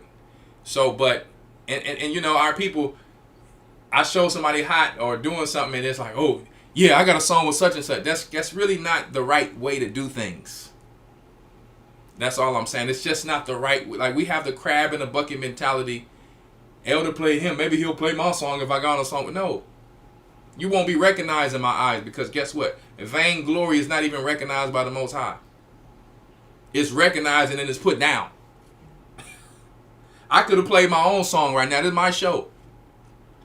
But I said, you know, let me play one of the brothers, a humble brother who's in good, you understand, standing with his leader. So, you know, for the music, for me, for the truth, sometimes a little annoying. It's just like, you know what I mean? It's just the spirit. You got to be true and humble with this thing sometimes, and not be like trying to get fame that you was not even getting in the world. Just be patient, okay? It's just be led by the Spirit, okay? So that's just all I'm saying. And even if it's not him, and if it's somebody else, just be led by the Spirit. All right? Because then that's how you get yourselves crosshaired in trouble. All right? People travel to countries. They say, I'm down with G.O.C.C. They get in trouble with authorities because we're cool with people. But listen, we ain't down with getting in trouble because we have to finish and endure. So we're mature men. We have to finish the mission for the Most High. That's all I'm saying, right? So let's do everything in decency and order. And my brother out there, I forget your name, but don't just, I mean, you sound like Bob Marley, man. You're a great artist. Don't just do anything with somebody because they're in the truth. Because some people, I'm sorry to tell you, it's trash. Some people are doing it for vainglory, and don't mess up your talent with doing things with people just because they're in the truth whose music is below yours. I'm just telling you the truth. Just because a person is in the truth don't mean that they go hard or they're good at music. And not just music or anything else. You have to work. We have to go back to the days where you had to work to be good at something, to be known for something. And it's just known because you are actually good at it. And if you want to become good at something, be willing to go through the process of that. That's all I'm saying. Please. We got the name of the Most High. We were taken by the devil with music. Right? To where even some people, they like, man, I remember that song. It still go hard. So you're going to have a level of expertise and professionalism on a whole nother level to compete with that worldly music. Not just you hop on the beat and your stuff ain't mixed right, it's trash, and then you trying to compete with the devil. You can't compete. You would have been less than a local artist, or a local artist not going to be famous with this type of music, and that's taking the Most High's name in vain. If you ain't hard with your stuff, and yeah, anybody can say who can be the judge, but let's be honest. We should know by now who can be the judge of certain things. So just ask people who are not going to just tell you what you want to hear. I'm just saying. And everybody can have a track that they don't like or so. I'm just saying, just be careful, please. Oh, man. Let's get back to it. All right. So, we wanted to go to 31 and 2, right? About stress.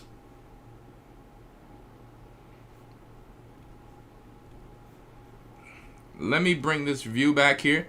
So we wanted to go here about stress. Because stress is another killer that will take you out of the game that these people want you to stress about. How do they do that? They promote a lot of fear.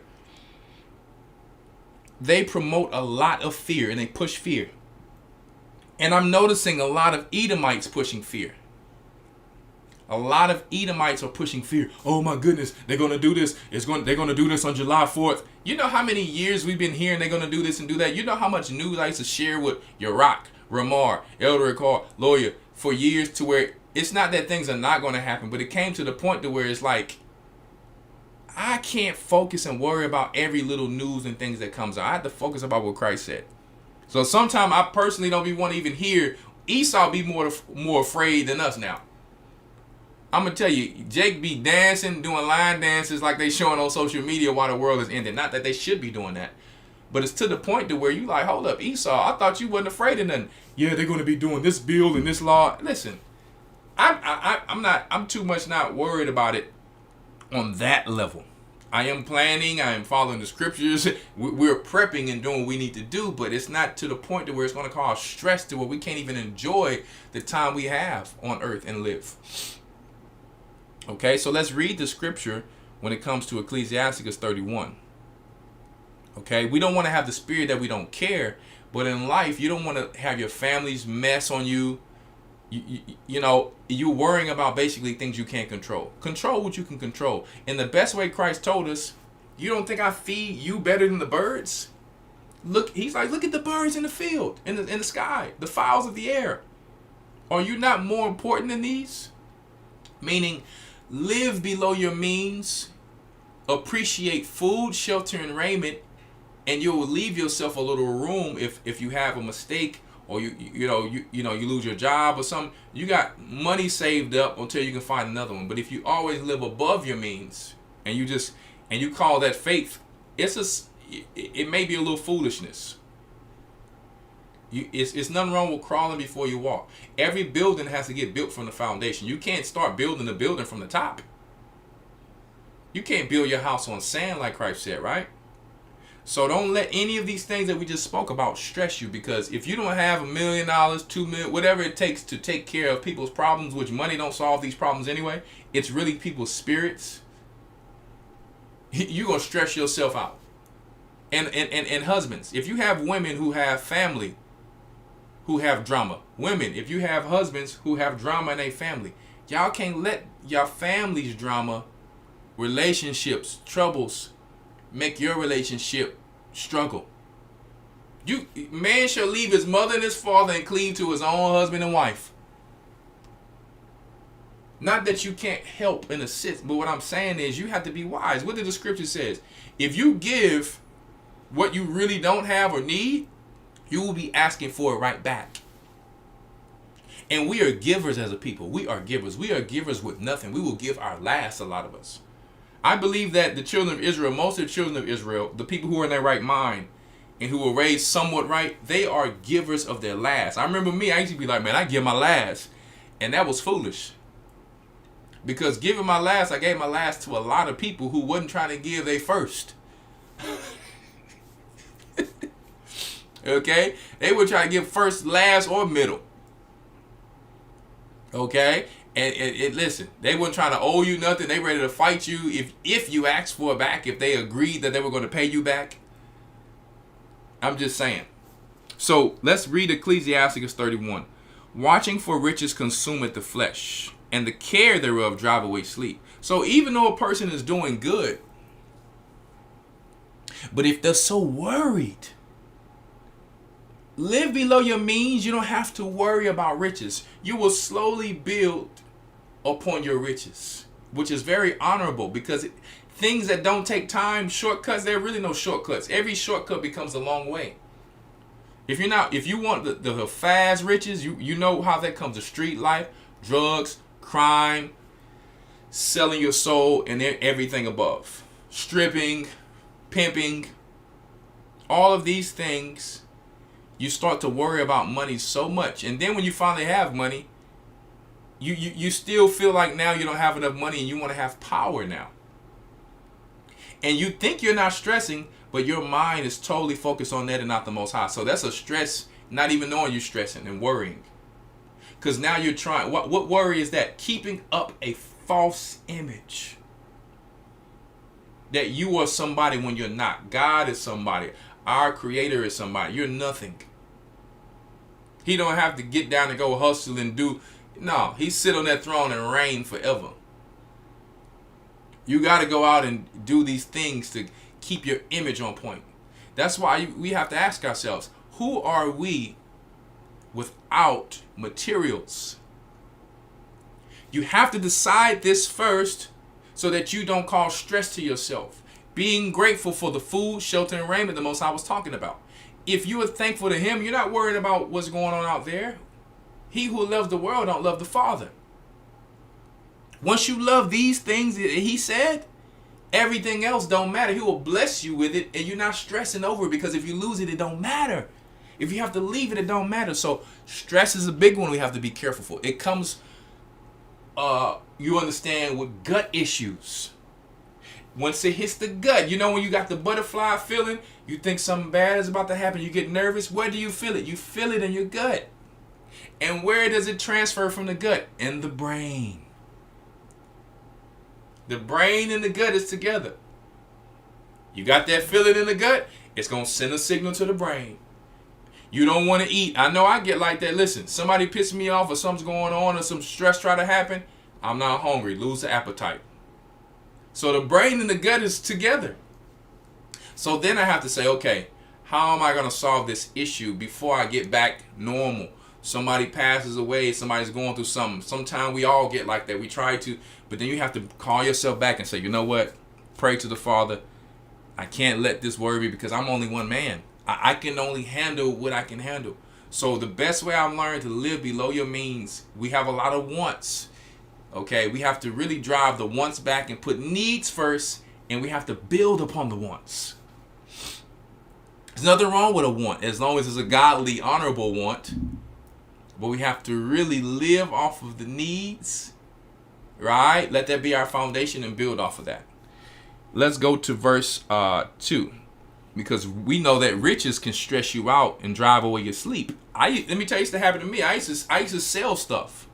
I'm waking up at 3 o'clock in the morning just to make sure I get that sale. It drove away sleep. So when I read the scripture, I'm like, whoa, I didn't want to miss no money, because guess what? It came to a point to where in my mind, I thought I needed that to survive, because I had wants. I had a certain image to live up to because I was rapping, had my record label. I had to have my money. But all of that things don't matter to the Most High. I'm waking up, people knocking on the door 2 a.m. I'm trying to get my sale. I'm telling this dude, listen, why don't you just get 2 or 3 of them instead of coming back? He like, nah, this is going to be my last one. Then he come back 2, 3 more times. So I've lived in this sin, in this stupidity, in this foolishness. Okay? And then everything that you earn, you thought you were stressed worrying about it in that time. All your money go back to your lawyers and your lawyer court fees. And all the little money you made is gone. See? You got bad relationships you're stressing. So that's why Christ said you have to be like the children to get in the kingdom, because children forgive. We don't have forgiveness. So all of these things, let me tell you, diet. You don't exercise. You wondering why you have gut issues.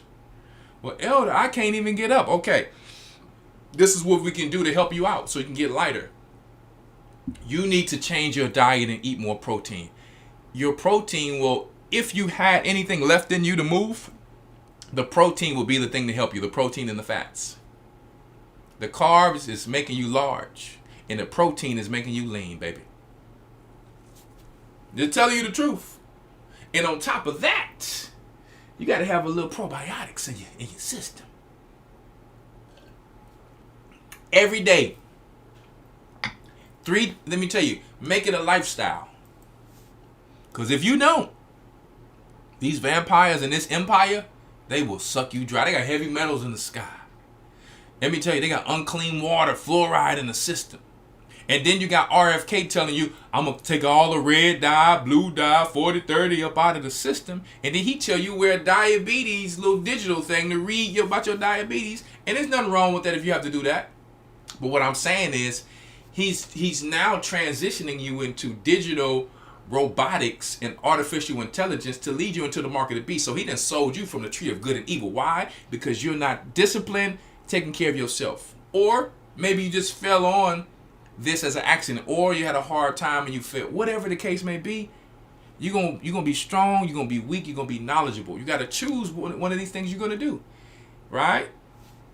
Verse 2 says, watching care will not let a man slumber, as a sore disease breaketh the sleep. Look at that. Huh? You see that?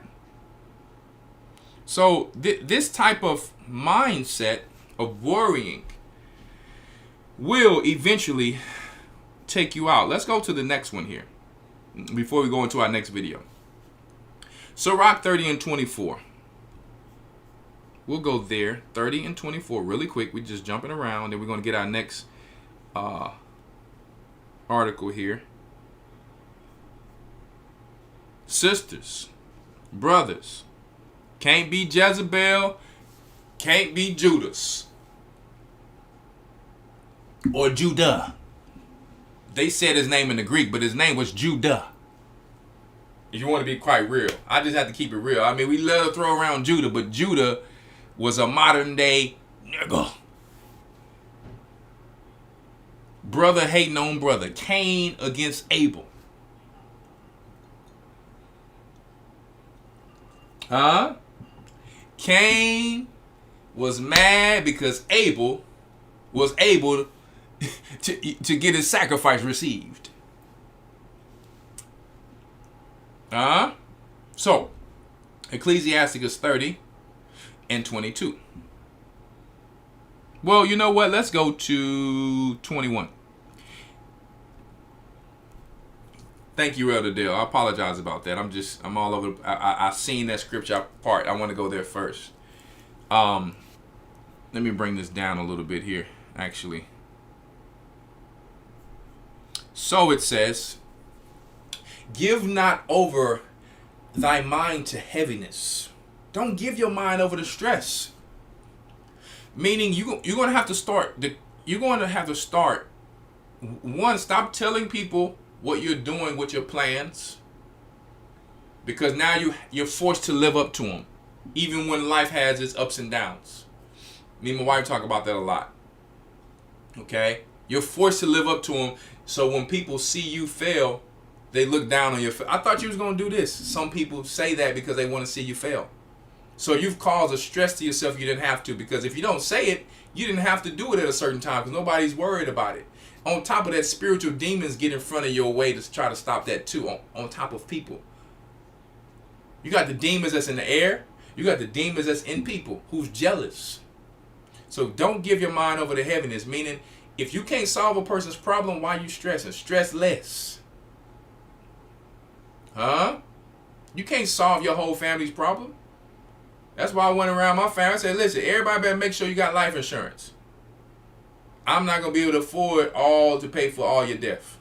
I truly love y'all, but it can't be every time a black person dies, fumbling over my words, that the person who's making money is the person who they looking towards.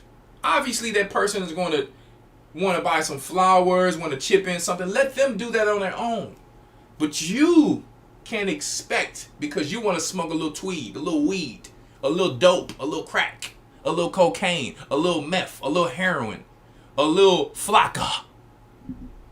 You want to do all that? You want to fornicate. You want to jump off a bridge. Why should my pockets get empty because of you? I'm not heartless, man. I'm not heartless. But you ain't taking no money out of my kid's mouth if I don't have it. I learned that way when I did have it, and I lost it a lot of times for people who probably didn't deserve it. But guess what? I wasn't the person to go around thinking who should deserve, who not. I was just trying to do what I thought a good Christian would do. I brung people in my house, they threatened to kill me. I gave them everything. They look down on me and they hate on me. Really, they hating on me because they know I know their secrets. That I'm not even that type of man. Because I thought we just all helping each other, trying to get each other, from point A to point B, get each other out the mud. But they know that I helped them, so in their mind, because I helped them, they looking down on me now. Does that even make any sense? Does that even make any sense? I had to be in the boat like you. I only had sometime $10 for the week for gas. And hoping I make it to work before my paycheck come and my gas tank is on E. I had to sleep in my car before. I had to budget my money. I wanted things that I couldn't get when I didn't have the money. I've been like that, so I'm not better than you. But when I do have it and I'm able to give it, now I'm a bad person. So people have seen me and others through the ups and the downs and still be the same people, But then they turn to the jealous hater. And guess what? A lot of those people never really overcome their obstacles and their tests because they're so focused on others and what they're thinking about them. So you can't solve every issue, man. When I look back, I'm like, man, there's a lot of things I could have did different. I was just trying to help people like the Indians try to help Esau, which put the Indians or Gadites, which the Most High calls them, in a worse position. And then when you think about who you should help, now you're a bad person or you think you're better than people, and then they try to come and take what you have, especially in these times. So I said all this to say, okay, it's not the vampire empire. It's not just the people at the top ruling. They cause others who's hurting and going through things to become a part of these vampires. So it's like they have gotten bitten too. These are the people who are going to be enemies to you. They of your own family and kinsmen, like Christ said. Those will be the people to betray you because you finally getting wise and learning how to do things. You trying to be able to continue to give like Abraham. They won't even. I remember back in the days I used to say this. I have to be able to continue to make money to build something to be able to continue to give. If I never get to that point, I'm going to be broke and can't get to nobody.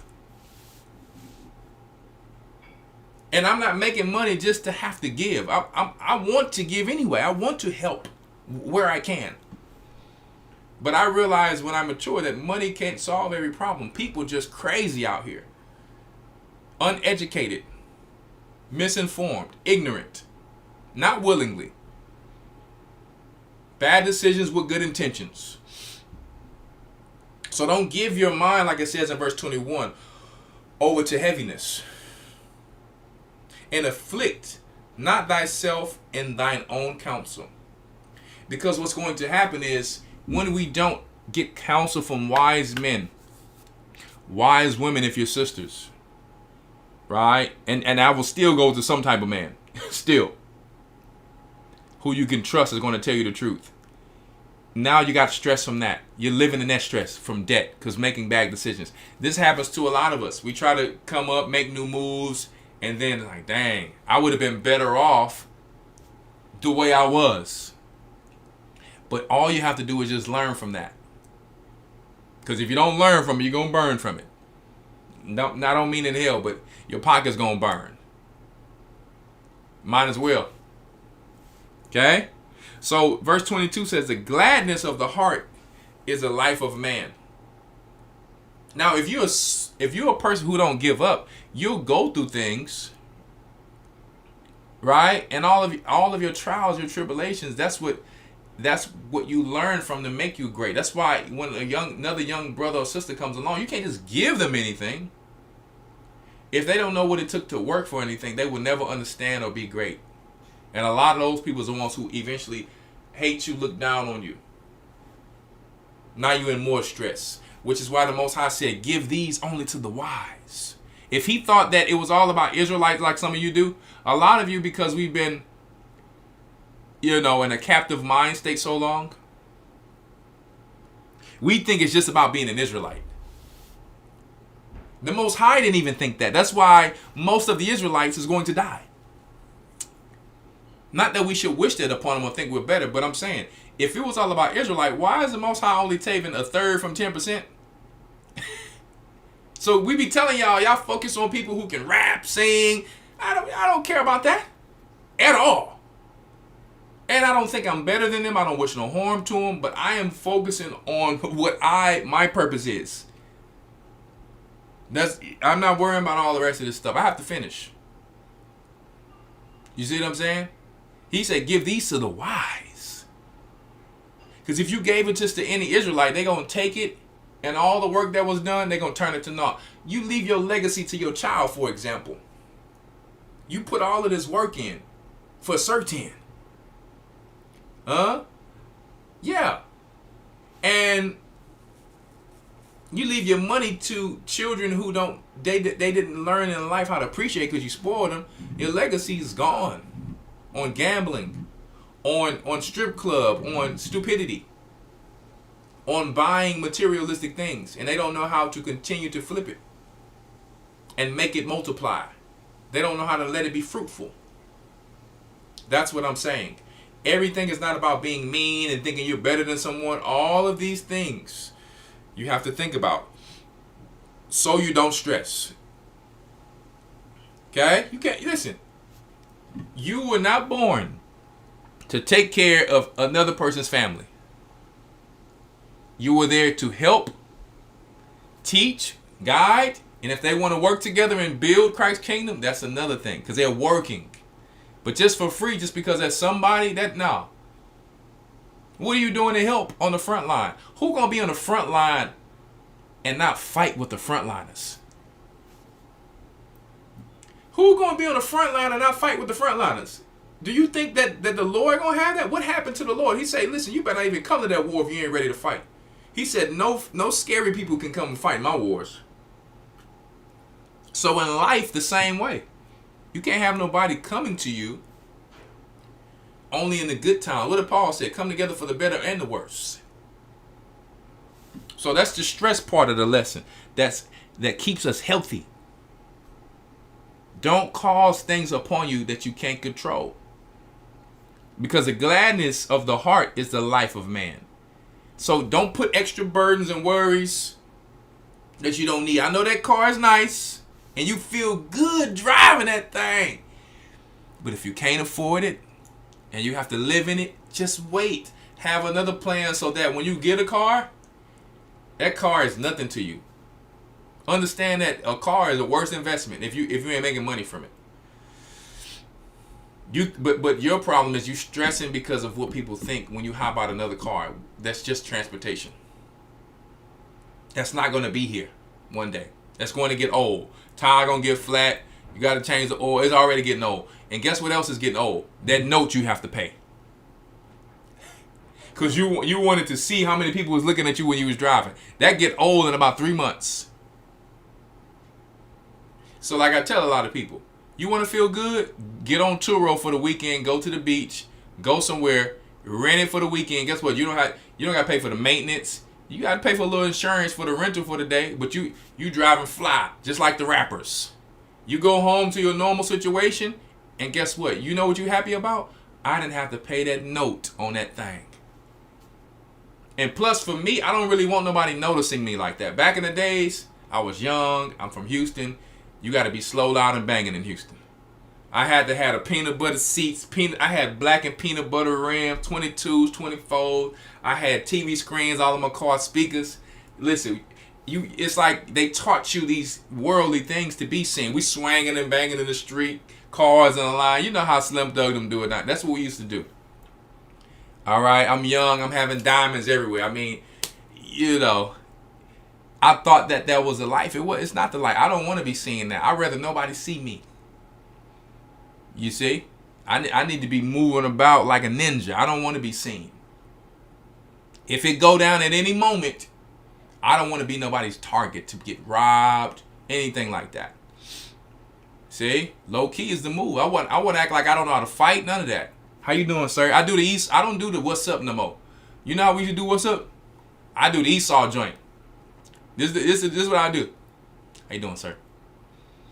See? Because even when you try to be peaceful, some cats walk around. I don't stress myself around people.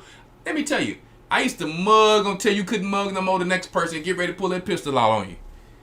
I was a crazy one. I ain't gonna lie. I stopped. I used to stop in front of the red light. White people see me and all of that. I come to you with that pistol back in the day. I stop all traffic. Just because that's how it go down in Houston. I learned that as a kid. But guess what? I stopped worrying myself about people because you can't fight the world. You can't fight the world. People used to try to ram my car, playing around with me till I get out with that pistol and I walk up to that back seat. Now they're like this. Oh yeah, you like that. White people looking like, oh my goodness. And it always was one of our people. You go to the gym, you trying to be humble. Just because a brother's pumping a few weights, he's feeling like he can fight. Muscles don't make you fight. They make you strong, but they don't make you fight. They make you healthy, but they don't make you fight. So it's a lot of men who don't even speak back and they arrogant. So I'm like, I did my part as a good godly citizen on earth. But they don't even know who The humble man who's walking among them, they have no clue who this person is. I'd rather keep it like that. I'd rather play possum and, how you doing, sir? I'd rather them think, yeah, that nigga weak. I would love for them to think that. I actually like for people to think that, so I can give them the element of surprise. Surprise! You see, when I don't work alone, I can go smell my essential oil. Huh? Back in the day, we say you gonna smell my cologne. I would put that heat to you and iron your clothes. That's what we used to say back in the day. But now you smell my essential oil because I'm a natural man. I'm a Christ walking man. See, you didn't. Let me tell you.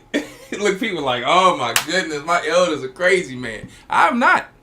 I am walking in Christ now.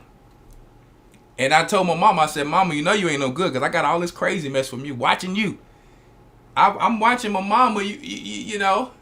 I'm like, you know you ain't no good. I love you, but you know you ain't no good. You got me walking out here crazy. That part of your genetics ain't no good. But it got me through life. I should have been calm like my daddy. My daddy don't bother nobody. He don't bother nobody till you just come and mess with him. I got that in me too, but Lord have mercy. Right? And the reason, why am I saying all this in this joking manner? Because you realize you don't even have to take things so serious, man, because there's always somebody out there who can take you down, who's going to have more money than you, who's going to be so-called more handsome, pretty. You worry about the wrong things. Who's going to have a better car than you, who's going to have a better house. If you live your life for these things, you will have stress, bad health. You got people sitting there worried about, oh my goodness, I got a scratch in my Mercedes. I don't know what I'm going to do, Lord. You got people stressing about silly stuff. When it's people who don't have no food, no Pampers, no diapers for their babies. Right? You got people who be stressing about silly stuff, man. Because they're worrying about what somebody's thinking about them. I can't drive out there like this. I will drive a van and I will drive whatever. And listen, that don't take anything away from me. I know what I can get, what I can do. Sometimes even when you can afford something, you can gift yourself. There's nothing wrong with that. There's nothing wrong with what I'm saying. I'm teaching you, don't add stress to yourself. From people, family members, friends, co-workers, you go to work, you're also going to have issues when you go to work. Every job is going to have a hater. It's designed that way. It's taskmasters, it's going to be haters. And like I told you guys, you have to find a way to keep stress from you. So I taught myself, go there, get your money, and come home to your family. There's always going to be a hater. Be nice to the hater. You know you can't stand their guts and you feel like choking them or smacking them up. But just be nice to them. It's working on yourself. You might gain somebody. Work as hard as you can. Be the best at your job. And now you're getting promoted. And now you gave them something to hate about. It's so many ways you can do this. But stress will cause you to have gut issues. An acidic environment in your body. Stress will turn your body acidic and it will slowly cause you to die. You start being negative, speaking negative things, hanging around negative people. You will slowly start to die. Because that water that the Most High created that's in your brain, the thoughts are right there and it's going to follow everything you say, baby. So when I hear people like, oh man, I'm old, I just get quiet. I'm like, oh yeah? I'm like, I'm young forever. Huh? I'm like my grandpa. My grandpa used to always have these little jokes. You're like, yeah, I'm 25. But it was just a joke. But the words he was speaking kept him in that vibrant spirit. See? Yeah. That's... you just... It's all about how you think, guys. The company you keep around you. Gladness of the heart or the mind is the life of the man.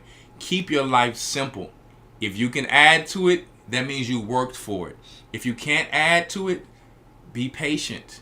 Don't cause stress. Don't have new friends because you don't always need new friends in your life, especially in these times. They will slowly try to take from you. You don't even know who they are.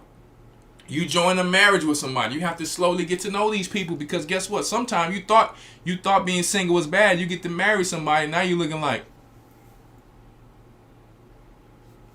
huh? Guys, I'm going to tell you right now, and the joyfulness of a man prolongeth his days. Love your own soul and comfort your heart. Comfort your mind. You know you worked hard. It's okay to go out and have a little sugar today. You know how they be like, don't, you know, the sugar, it causes parasite. Let me tell you, I'm about to go get me an ice cream cone. But I'm not, the difference is, I'm not going to be over gluttonous with doing things. That's the difference. I'm not going to be over gluttonous to start a bad habit. I'm going to have me a little drink on the weekend. See? But I'm not going to over drink. Okay? Because you start to over drink, you start to over wink and overthink. When you over drink, you in the bar trying to over wink. Yep. At sisters and brothers trying to flirt, like the scripture says. And now you're overthinking because your thoughts is all over the place. And now you think people looking at you and you want to fight people. You over drink, you're going to over wink and overthink. And the next thing you know, you're going to be waking up from the floor, washing your face in the sink. Because you don't know what happened because you done fell out. You don't know if you got knocked out, fell out, whatever. And look, somebody say underthink. Yeah, they underthinking too. Love thine own soul and comfort thy heart. Remove sorrow and stress far from thee, for sorrow hath killed many. It turns your body acidic. It turns your body very toxic. I told you, when you think about the water in the scientific experiment that they showed, in a negative manner, speaking to it negative, the water turned filthy. The water is in your brain, it's flowing through your body. If you don't drink water, your blood, it ain't liquid. It ain't liquefied. You're dehydrating it. Blood in the water is life.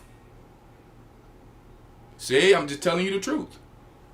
So if you're drinking more, if your body is made up, like this cup, for example, listen, you got most of the water you need. When you start drinking the wrong things, what happens is, when you're urinating, all of this stuff, it gets flushed out. You pushed it out. That's why they tell you, when you drink a cup of tea, cup of coffee, cup of whatever, you need to drink double the amount to push that out and bring that water back in. Because once you start to push all this life out, your mind is all over the place. You're dehydrated. You're aching. You're stressing because your hormones is unbalanced. Because you don't have life and your diet is horrible. Your company is horrible. Your thoughts, your words is negative. It's all horrible.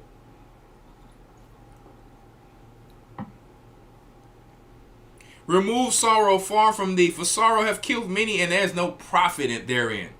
You sitting here stressing, and every time somebody talk to you, how was your day? Oh, man. You telling everything negative at the job. You know what I go through a lot, and men go through, people go through in life. You don't hear me complain. I mean, I go through some stuff sometimes, like just that may try to knock me off my day. Oh, the cow got out. Dang.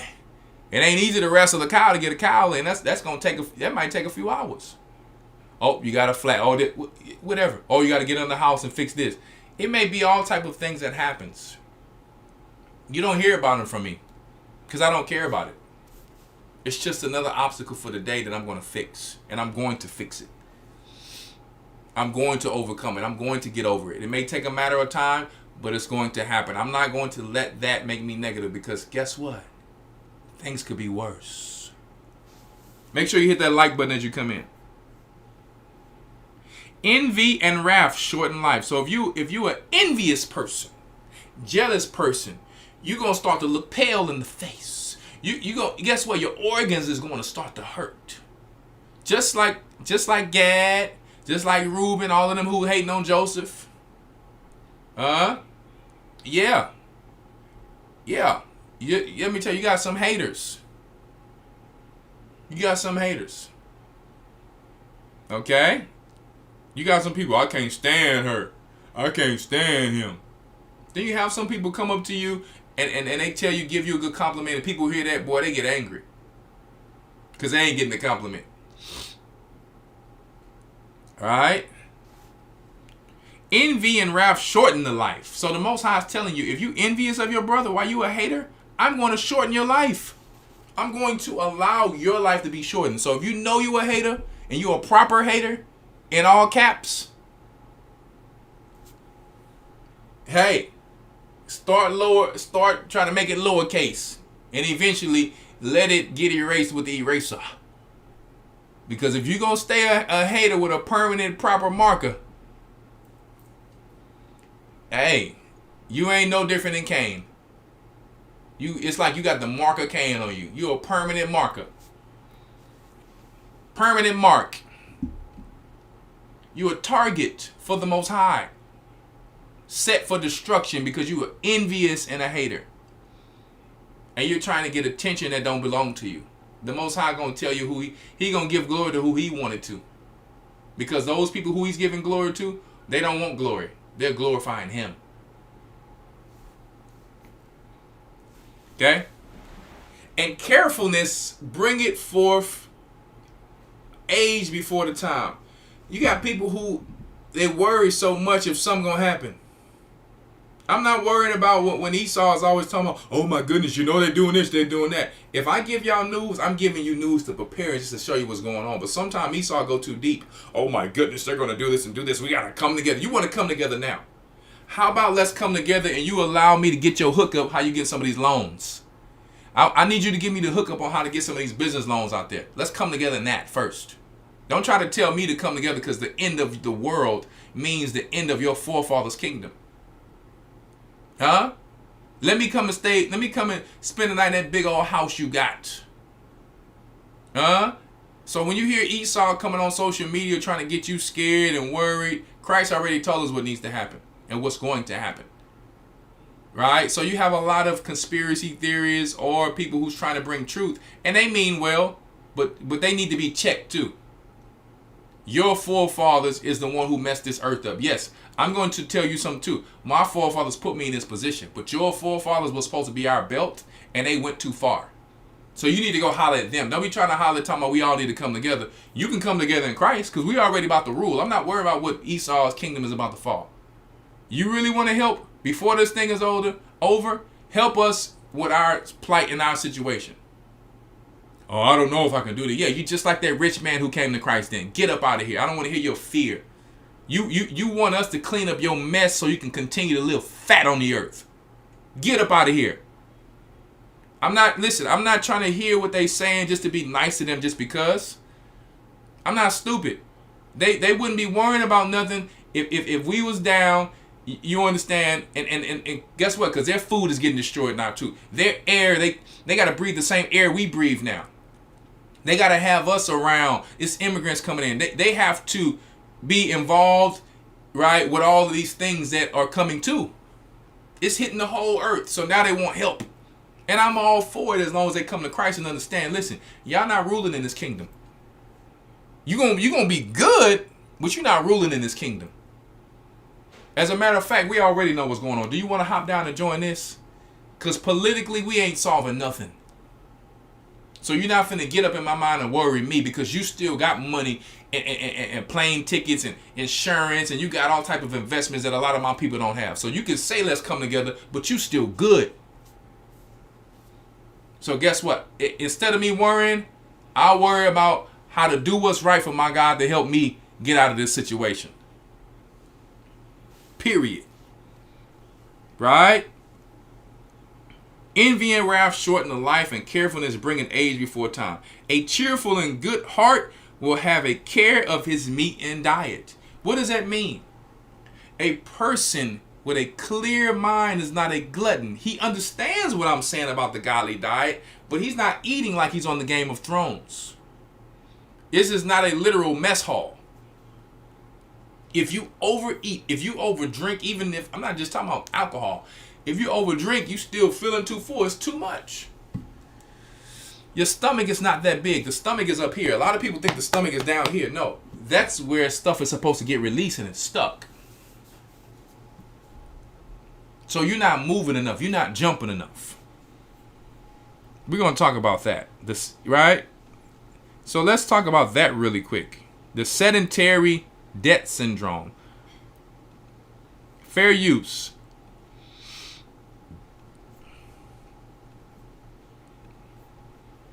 People just stagnant. All right. So we have Dr. Von der Wright here. Okay, posted by another person here. I want you to listen to it. Fair use, educational purposes only. Things like mobility is medicine, movement is medicine. It's because there is this phenomenon, and I wish I had made this up, called sedentary death syndrome. It is the 33 chronic diseases that kill us in this country. It's everything you've thought of. Heart disease, brain disease, stroke, diabetes. All of those 33 chronic diseases that people die of are directly treated by moving. Because if you have high blood pressure, you'll take a pill for that. If you have cardiac disease, you'll take a pill for that. If you have dementia, you could take a pill for that. One pill, moving your body, is the medicine that positively affects them all. I say things like mobility is... What am I saying? The things that we used to do when we were in elementary and middle school, we stopped doing them, and that's when we started to become sick. Not just because you got old. All right? There's people who was out there doing pull-ups, push-ups, and doing all of these things, and guess what? They're just fine. Even if they're eating some things that's not in the Levitical diet of the Most High, they're still better off than you eating healthy. Because you're eating healthy, you don't understand the nutrition. It's not the same as the old days. So you still want to try to heat that blood up, exercise, help that gut. It's all inclusive. It's all inclusive. One second here. Bodily exercise. What do they say about it? Let me get it.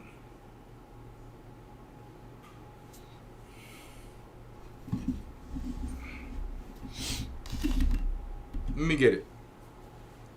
1 Timothy.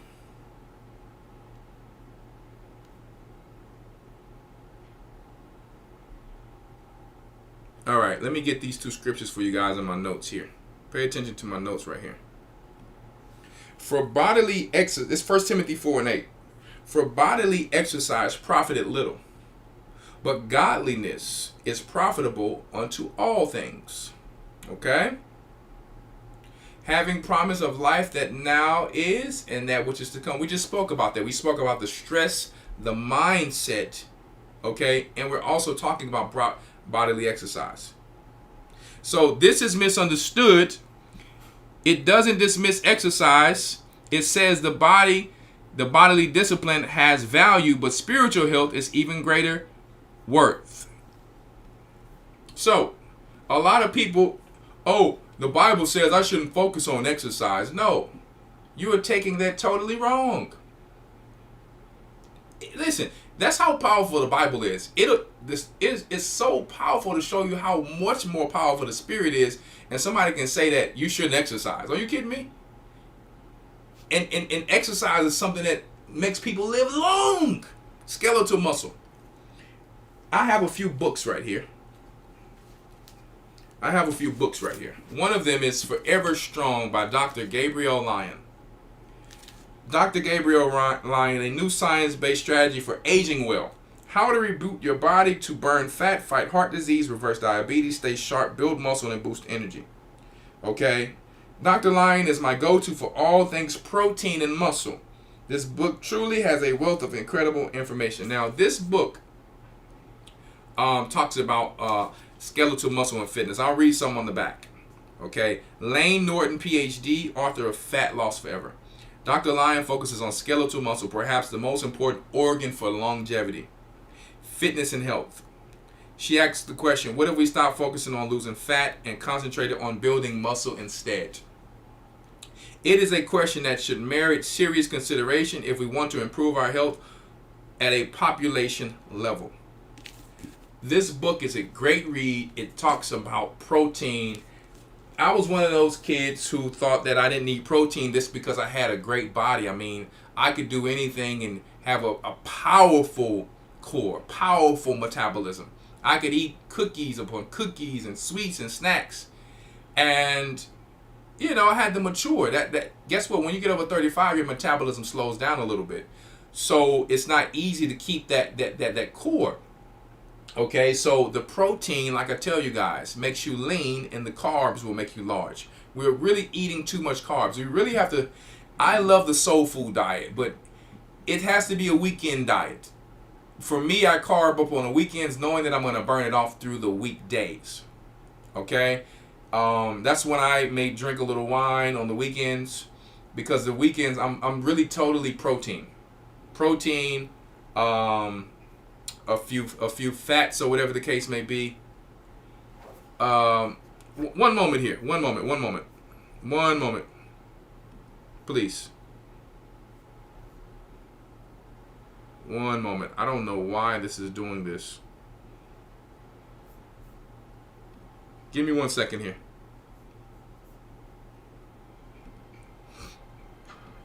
Give me 1 second.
All right, guys, we back.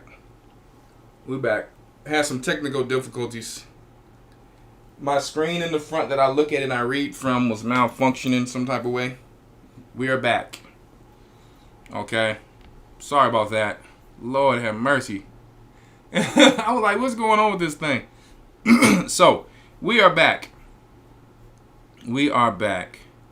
Let's get back to it. So, we were talking about protein.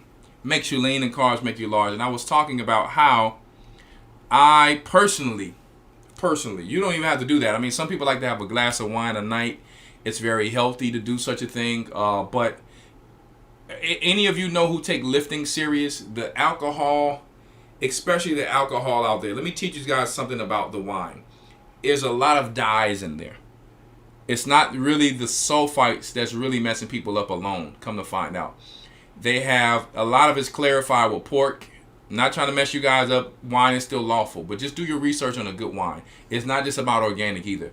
Even in organic wines, unfortunately, there's dyes and a lot of different things. I have a place out here in Houston they call Imperial Wine. These white guys there, very good guys, they have all living wine. All of it's all living. It's like there's nothing in there that's not living. So there's a lot of companies out there that actually has living wine. But even with that, you still don't want to overdrink, even though the alcohol is like very low. So I just want to put that out there to educate you guys. You can get you a living wine, okay? Because alcohol, when you're lifting weights, it messes up your nerves. It dehydrates you. So every time I've noticed throughout the years me doing it, I would always, every time it was shoulder day or chest day, I would always pull a muscle in some part of my body every single time. And I noticed, I said, man, it would either be the caffeine from the coffee who dehydrated me because I used to take it as a pre-workout, or it would be the wine. So obviously I was also lacking certain minerals, but it's just something about the alcohol through the weekday. I'm like, nah, I take my training serious, and it even brings the strength down. It brings the testosterone down. So that's why I tell you guys, make sure you take your ultra test every morning. It's three pills every morning. It's all herbal. You take it every morning. You keep that level up. This is very important. Making sure you're on your magnesium, because that's one of the number one supplements that people are not taking. If you don't like to take the capsules, we do have a magnesium powder, and we're coming out with one more magnesium. We'll have all the different types of magnesium on the site. Okay, this is very important. So, just want to put that out there really quick. Another book I have here, I'm going to go into. It's called one that Elder brought out a while back, Demonology by King James. I'm going to go into this really quick. The Medical Apartheid, very good book by Harry A. Washington, talking about basically the war against, you understand, blacks when it comes to the medical system. The Dark History of Medical Experimentation on the Black Americans from Colonial Times to the Present. Very powerful book. All right. So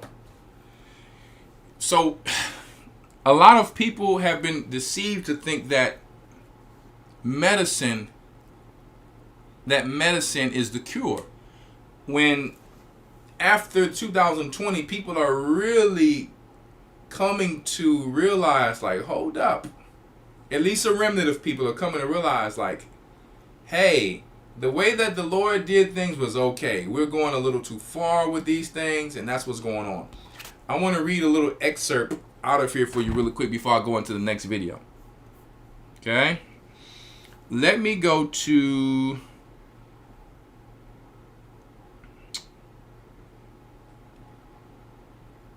I thought that I had it here, but I guess we could just get it from 1 second. I have so many scriptures here, but we're not going to go into all of them.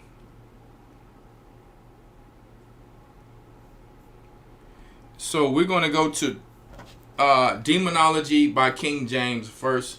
Now, I'm going to tell you something about this book. It is written in a certain type of way that you kind of have to understand what's going on. I have a certain reason why I'm bringing this out, too, just for your mindset to help you. Okay? So let's go to book 1, chapter 6 really quick.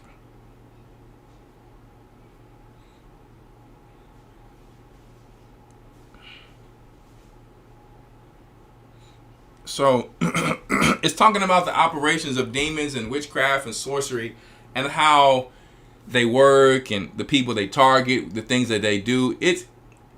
I wish that it was, you know how they do the NIV? You don't need to do the NIV for the Bible, but for this one, I mean, I wish in some ways that it was a little better understanding, like just to flow through it, but we'll make it through it, okay? Because some of the words are spelled different than we spell the word way, like it's just a little different, but we'll make it through it. So let's see here. Chapter 6, book 1. I'm sharing it on the screen with you guys. Let me make sure you can actually see it, because I think I don't have it where you can actually see it good. 1 second. See, can I kind of narrow it? There we go. I think you guys can see it a little better now. Alrighty, let me go down, back down. Here we go. What sort of folks are least or most subject to receive harm by witchcraft? What power they have to harm the magistrate, which is like the government, the control powers. We're not talking about that right now. We're specifically talking about people. And upon what respects they have any power in prison, and to what end may or will the devil appear to them therein, upon what respect the devil appears in sundry shapes to sundry of them at any time. So, all right. But who dare take upon him to punish them, if no man can sure to be free from their unnatural invasions? So, he says, we ought not more of that restrain from virtue, that the way whereby we climb thereunto be straight and perilous. But besides that, as there is no kind of persons to subject to receive harm of them, as these that are of infirm or infirmity or weak faith. So once again it says, But besides that, as there is no kind of persons or person to subject to receive harm of them, as these are of infirmity or weak faith, which is the best buckler against such invasions. What does this mean? So I can break it down for you and condescend to you. Basically, this is saying that for those of you who is using a buckler is, let me show you guys what a buckler is. Okay? Just in case people don't know. A lot of you know already. But I want to help people who don't understand what a buckler is see it in war. This is what a buckler is. For those of you, he's my shield. He's my shield and my buckler. Meaning he is my protection. This is a little shield here, showing you that Christ is our shield and our buckler. So what is it saying in demonology though? Basically, let's go back to it. It's basically saying that if you guys, like we were talking earlier, are stressed out, weak, sickly, that these are the people who they come for. These are the people who they come for. Because the devil comes like a roaring lion seeking whom he may devour. Who does? One second. Watch this.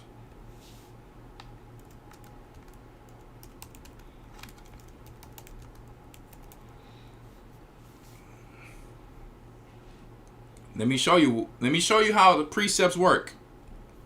What did we read earlier about following the counsel of your own heart? When we were reading in Sirach 30 or 31, it was talking about a person following their own mind is not good, that you should follow the Most High's mind. Why? If you be like some of these rappers and some of these people who think they're deep and all that, some of these philosophers, some of these conscious people who think they're deep, let me tell you something. You don't have no clue of what's going on in this world. That's why they're talking about this in demonology. Let's read it. Extol not thyself in thy counsel of thine own heart. So don't get yourself knowledge puffed up. Don't get yourself all cocky thinking, oh, I know what I'm doing. Okay, Negro, know what you're doing then. But be prepared, because there's a lion ready to devour people like you. Okay? When the buffalo is roaming and the lion pride is trying to attack, when the wolves and the hyena is trying to attack, who do they come for? They come for the baby. They come for the weak, the sickly, or the females who are smaller. See, you got to bind a strong man down in the house, and then you can come and take everybody else. But check it out. How does Amalek work? Amalek works just like that lion. He stayed at the hindermost or the hindermost of our people in the wilderness, and who did he attack? The old people, the sickly, the women, the children. So in demonology, it's saying the same thing. All right, that thy soul not be torn in pieces like a bull string alone. You think you're gonna do it better than the body of Christ alone? Let me tell you, you think you that deep? Yeah, the G.O.C.C. don't know what they talking about. You know, yeah, I got it, man. These niggas think they, whatever. Yeah, that's your mind. But you are not of Christ, because Christ has a body. That's why they call him the Lion of Judah, because lions are in a pride. They're not like tigers that have solitude life, a solitary life. They hunt together. They eat together. You're going to be like Scar. You're going to be like Cain and Scar off the Lion King. See? Everybody who's in that spirit, they always have a downfall. And guess what? No matter what we say, these people will be among us. They will be among us. Shalom. Shalom, brother. And they will have hate in their heart. That's just how it's going to be. But we just read, I'm trying to help them too, that they're going to die slow. Just because they didn't die fast, they think they make it. They're going to die slow death. Because they are haters. They're stressing for no reason when people already love them. And they're just going through this for no reason. They don't like the fact they're not getting attention. You got people who be mentioning, oh, there's no special seats. What the hell you talking about? Ain't no special seats. It'd be a special seat if you were sitting in there, though, right? The seat will be special if you sitting in there. So you mean that the disciples who put in the work and died for this work, that they should have special seats? That the elders in heaven shouldn't have special seats for the work that they put in? How they follow the Most High? I don't understand that. So that means if I'm sitting in the seat, your rock sitting in the seat, or Ramar, or Elder Rawchaa, Lawya, that means, hey, I think they're special. Personally, I don't see what's wrong with thinking they're special. I think these people are special men. I don't think I'm special, but I do love myself a little bit. If you don't love yourself, you can't love nobody else. How could I think they special if I didn't love myself? But you don't think that there should be special seats. Well, what about Moses? What about the high priest? The Most High, he thought somebody was special because he didn't want nobody else up in there. He didn't think they were special to the point to where they couldn't do wrong. So don't counsel yourself in your own mind and create stress, because you will become sickly, like the scripture says. Many are sickly among us. That's what it talks about in Corinthians. They become haters. They take communion as haters. Coming among the body, and they get sick because it starts to eat them. We need to pray for one another and love one another and be there for one another, instead of worrying about things that we can't control. Let's go back to that demonology real quick. But besides that, as there is no kind of persons to subject to receive harm of them as these that are of infirm and weak. So if you negative, if you weak in your mind, you lack faith, they are definitely coming for you with no remorse. That's what it's telling us here. This is who they target. Just like the beasts target the weak, the children. Why do you think they come for our children modern day today in this society? Why do they start with the children first? Because they know if you get the children young, it's the opposite of the commandment. Basically, if you raise a child up in righteousness, that's the way they're going to go. It's a certain time slot. And not that every situation comes out like that, but if they can get a majority in a certain time slot, they'll have the next generation already. So these demons are coming specifically for the weak in faith, which is the best buckler against such invasions. So have they so small power over none, as over such as zealous and earnesty I don't know what that says. Without them sparing any for worldly respect. Okay, I see what it says. So basically this is saying the people who don't care about what's going on in the world, they don't need the respect of others, and they put the Most High as their shield and their buckler. These are the people who can't be touched, who they don't have no power on them. They're not worried about what can happen to them when it all the way to death. Okay, so then he says, then they are like the pest, which smites the sickerest, that flies its farthest and apprehends deepliest the peril thereof. So what is it saying? It's saying basically just like a plant. If you are a husbandman, you understand how plants work. If it's a sick tree, a sick plant, the pests come for that. Being that they have thrown off the diversity of everything, excuse me, not diversity, being that they have thrown off the balance of everything, of how the Most High created it, there's a lot of things that are foreign plants here. They're not supposed to be there. The soil has the wrong type of fertilizers, right, and all these different things. So what happens is, when the pests see these type of plants, they actually go and eat and kill this. This programs the pests to come and eat this. And it started all the way back from the time of Adam. So it's saying these demons are just the same way. If you are weak, if you are sickly, if you are negative, you have an acidic environment. So guess where the pests start first? In the gut. And when they hit you in the gut, ain't no need to kick you in the butt. They're going to hit you in the gut, because they know that's going to hit your brain. So they hit you with the heavy metals. They hit you with the unlawful diet, the unclean food. It's to stress you out. These are vampires. They here to suck your blood and to suck you dry. See? So those pests come in you. Right? And let me tell you, they create a whole acidic environment. And the whole deal with the microbes and stuff, you can never really get rid of all of the bad ones anyway. So the more your body becomes acidic, the more you are sickerest, like it said. Sickerest, that's the old word they use. It says then they are like the pests. They come and annoy you and try to attack you and take you down. So if you want to be weak, hey, you stay weak. But just understand, God ain't coming to save you just because you're feeling sorry for yourself. Just because you're like, well, everybody's making fun of me because I'm obese. Listen, that's weak. If you're obese, unobese. Work out. Eat healthy. Fast. Some of these cannot come out unless it's by fasting. There's many types of fast. You can fast from carbs, meaning you could put your carbs down a little bit, eat more protein and fats. You can't do the protein without the fats. That's a fast too. Before you know it, your gut is going to have time to rest. It's too much sugar that's feeding these parasites. I'm just telling you the truth. It's the sugar that feeds them. It's the sugar that feeds them. All right. There's a book by Lee Haney. You can go down to 150 grams of carbs. Every muscle that you have is going to start showing. You're going to be able to see your veins again and your arteries. So if you don't want to go cold turkey, okay, cool.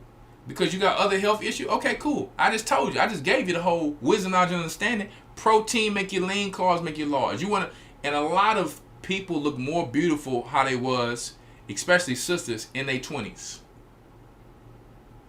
You get that tight, nice face again, and people don't even recognize it. They're like, good Lord.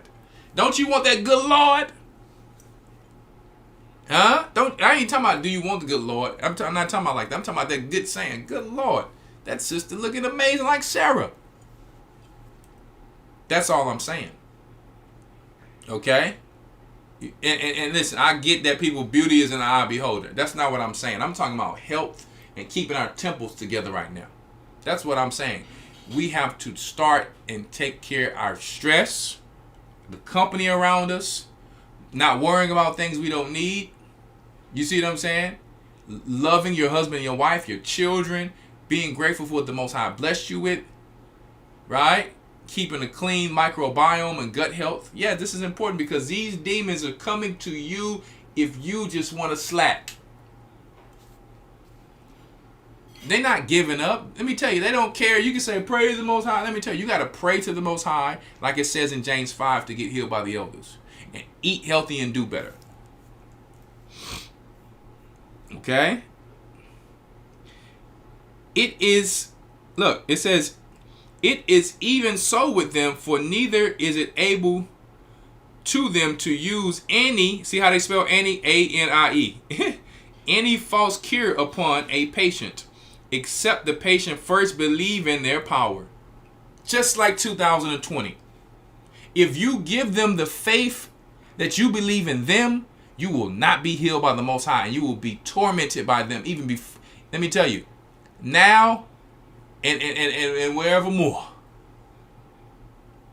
they will torment you. Let me tell you, they know that you have to have faith in the Most High. So they're like, listen, this person don't have faith. Go attack them. You sitting here feeling sorry. Our forefathers that made a mistake and stopped following the Most High.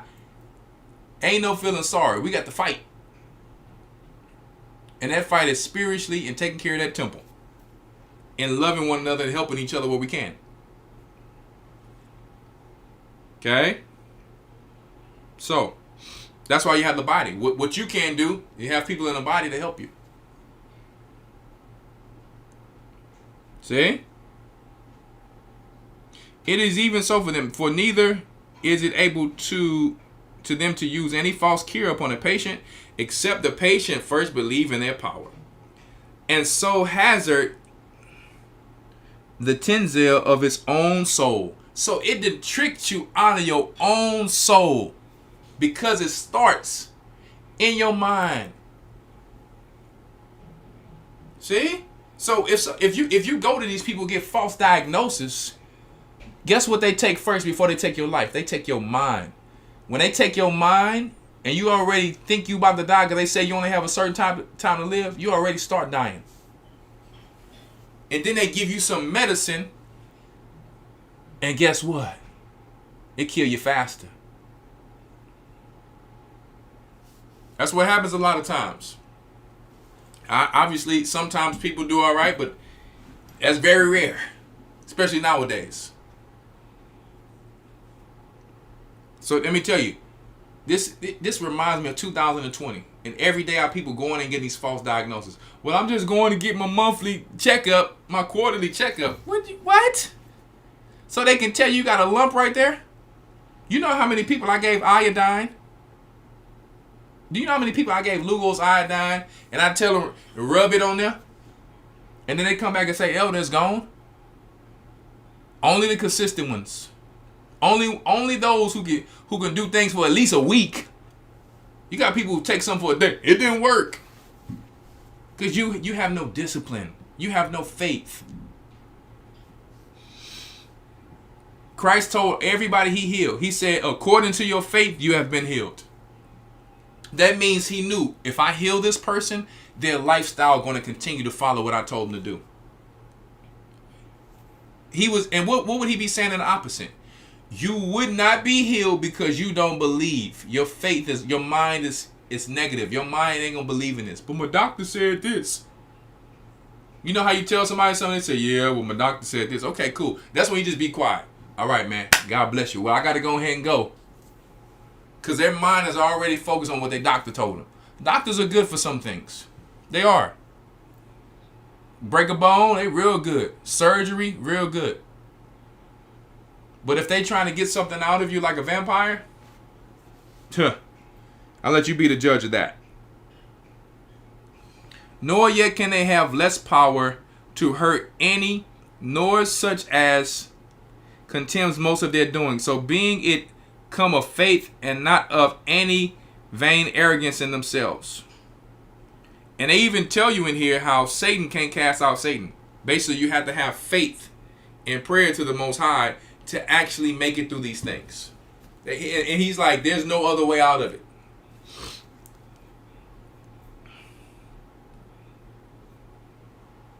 So I'm going to go back to this lady really quick and we're going to get ready to get out of here. Because AI is getting ready to take over, guys.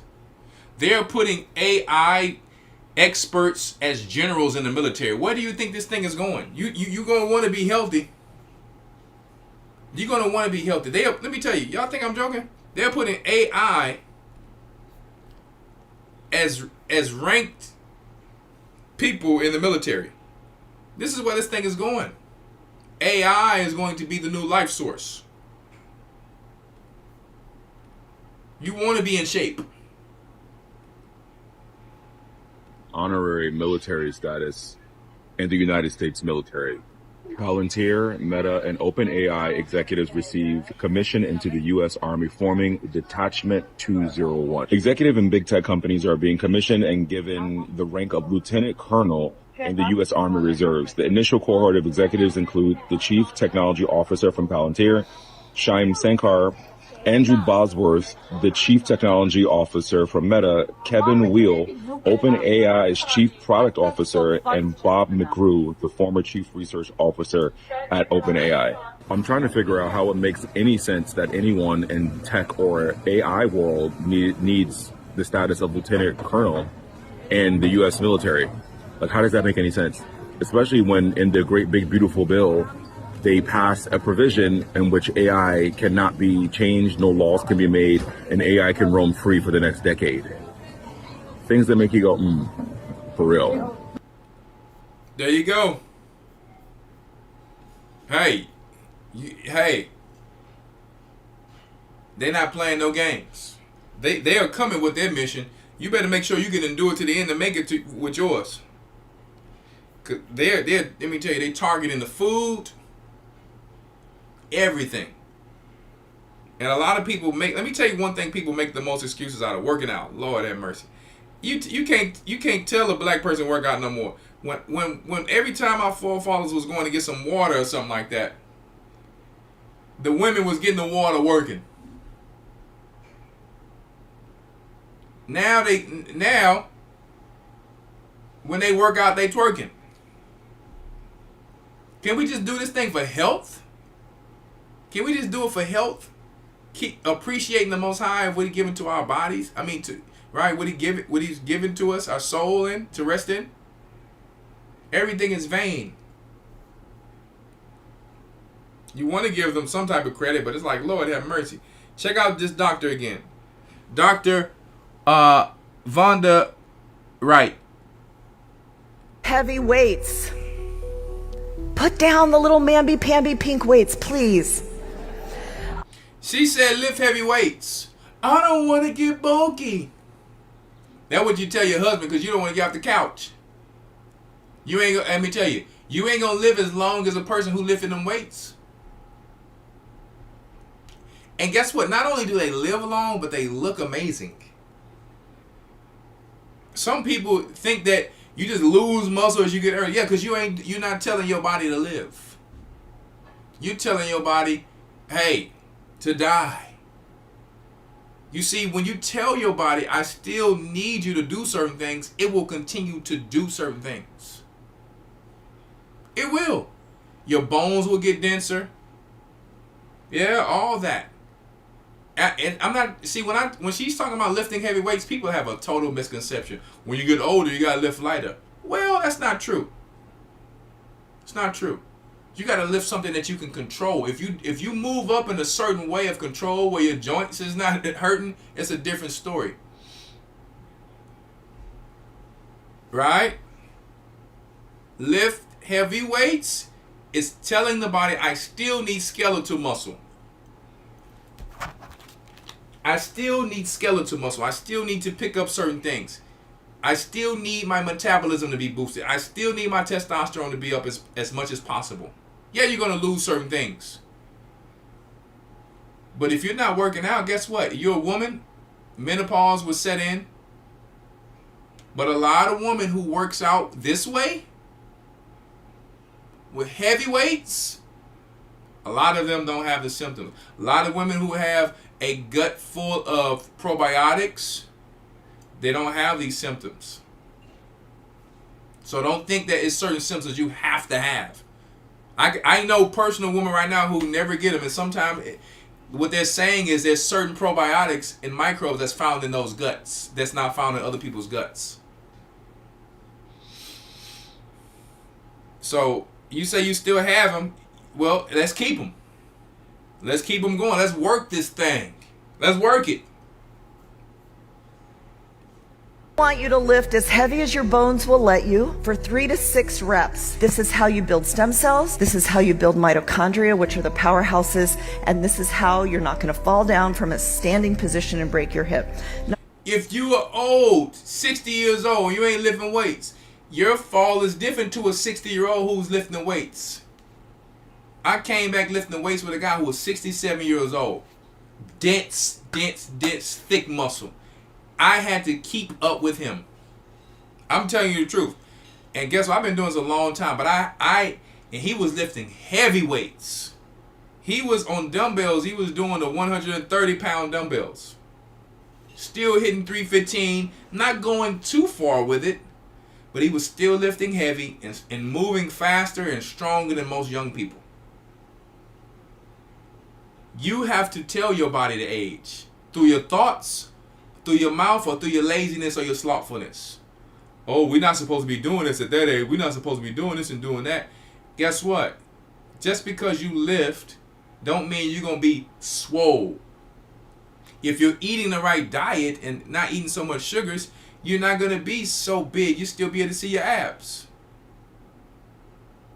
How do I consume? Well, let me see what time it is. It might be too late to call in, but if I can take some of the questions after. I'll take maybe a few calls, or you just type them in after. Because I'm about to be done. And then I'll answer your question. Be humble. But listen to what she's saying. Builds mitochondria. Check this out. 2, I want you to work in 20 jumps a day. You could do it just like this. This works. 20. Let me tell you, y'all want to listen to white people, but you don't want to listen to your own. Let me tell you. Let me tell you, boy. Another thing, before we go forward with this. Sisters, men like it when you're feminine. You cause stress on yourself and a burden on yourself when you're trying to be rough and like a man. You don't have to get all try to talk back and say, you got to say it like this to me. Listen, you're turning yourself into somebody else. So now you're stressing out. So you can't have your gladness of your heart. Don't let nobody take you out your feminine. Don't let nobody take you out your feminine energy. Trust me. That's what God blessed you with. That's a gift of the earth that white women are taught to have. That Arab women are taught to have. That was supposed to be for our people. Definitely the rulers and the leaders of the earth. You let somebody take your femininity because you think you have to fight back against your actual husband. I ain't gonna lie to you. Men, we like when we hear that feminine stuff. That's just the truth. And you take it as, oh, y'all just like white girls. It have nothing to do with no skin color. That's attractive to a man. When you tell a woman something, you telling her just being a man, and she's like, oh yeah, like that. Hey, I ain't saying they gotta talk like that, but the feminine of it, it's like, listen. I'd rather hear that than somebody like, well, I'm gonna call the cops on you. You gonna have to get up. Let me tell you, that's my baby. I birthed that baby. She's saying I birthed the baby when you put the seed in her. She's saying she birthed it as if she made the baby. You hear all these different terminologies from sisters. It's taking your health away from you. And you stressing. You end up in baby mama drama, curses. You be alone with your kid as if you're married to your babies. I'm trying to teach y'all the game. Because you got to stay in your feminine spirit. Men gonna be men. A lot of sisters, and when it comes to abusive relationships, whether it's kidnappings, whether it's just a relationship, let me tell you something. You will be less likely to get harmed by staying in your feminine. If a kidnapper, even if he plans, say, man, I'm going to kill you, you might buy yourself time before he kill you. You know how you watch these scary movies and all these crazy, gruesome movies before, back in the days? The people who's feminine, their life lasts a little longer.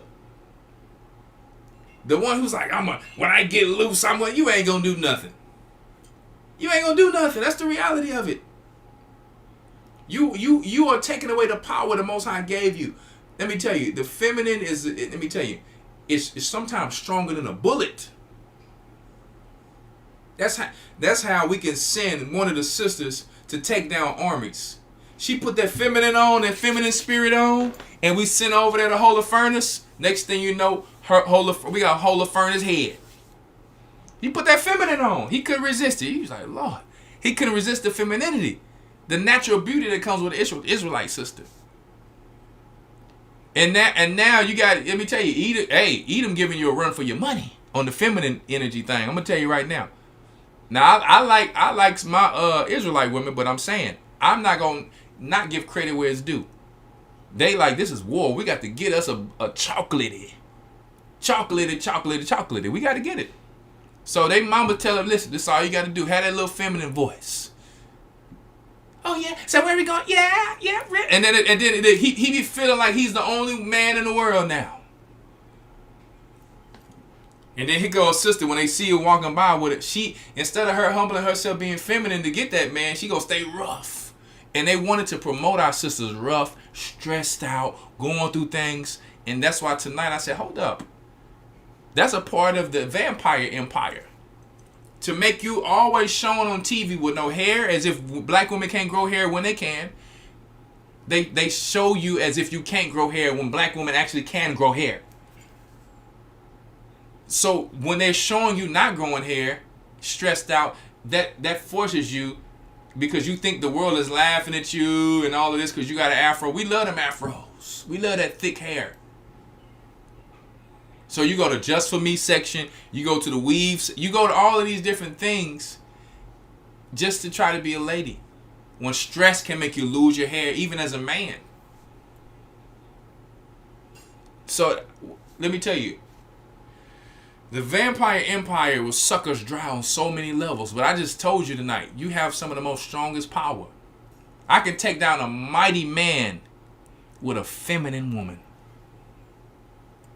He thinks she coming to him, and it happens every time. He had looked at it before, so now when she really wasn't paying him no mind. She really just a nice, normal woman. Let me tell you, he was like, yeah, I seen her looking at me. Dude, she ain't looking at you. But now I know I can send her to you if I need to take you out. Just like the Israelites did in the scriptures. Yeah. You left him. Yeah, you came to the side of a real one, huh? Dude, you about to get, let me tell you, you don't know. In a few seconds, you ain't finna be breathing. See? Oh, yeah. Her feminine energy then took you out. She didn't have to do no jiu-jitsu move. Because her feminine let her get close to you, she could take you out in 1,000 ways.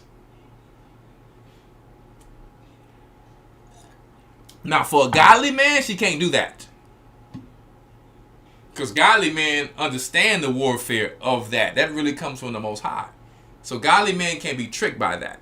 But arrogant men can. See, men like Joseph can't get tricked by the women. But arrogant, worldly men. So I'm telling you, sisters, there's power in the feminine. Because the Most High used feminine women to take down mighty masculine men. But if you stressing and you going through it and you smoking Black and Milds and your lips turning dark, there ain't no feminine at all. You might as well be hanging with P.O.P. Hold It Down. I'm a female. You show you a female because you look and sound like a dude.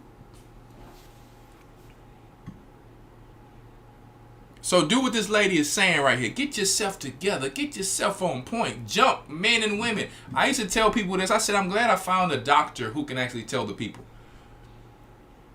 I tell a lot of people, listen, do a set of jumping jacks today. Do the same set of jumping jacks tomorrow.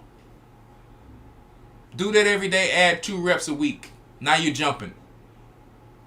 Now you're getting the gut shaking like a water bottle. You're shaking that thing up. Okay? If you can't do any other workout, you got time to do some planks, get on the ground and do some planks. Little by little. You can't do planks like that, do them on your knees. Little by little, get into stuff. But lifting weights is better than all that. So if you can eventually get to that, cool. If you can't, get you some bands. Warm up with the light ones, and eventually do your working sets with the heavy ones. That 3 sets of 6, or 3 sets of 8, 3 sets of 10, 3 sets of 12. You don't really want to go too higher than that as you get older, because that's the warm-up and that's the finisher. You can. There's nothing wrong with that. That's the pump. But see, the pump makes you bulky. But when you lift with those other ones, that makes you more hard when you see your veins. Trust me what I'm saying. I've been doing it a long time. When you lift, when you pumping too much, it gets you pumped. And that's for the little areas that don't need heavy weight to. It's like basically, for example, right? You got the shoulders. You're going to build mass by going heavy with a shoulder press. After you're done with that, you put blood inside of the part of the side deltoid that does not need to go heavy. You can pump with that part. You can do 15 reps with something like that, 20 reps with that. But with the mass movements, you want to go lower because you're using a compound movement, meaning more muscles to push more weight. Those see, when you do a chest push-up, for example, you're using your forearms, your triceps, you're using your wrist, you're using your shoulders, you're using your traps, you're using your abs, you're using your quads, you're using all of these things to actually complete a push-up. A push-up is an actual compound movement.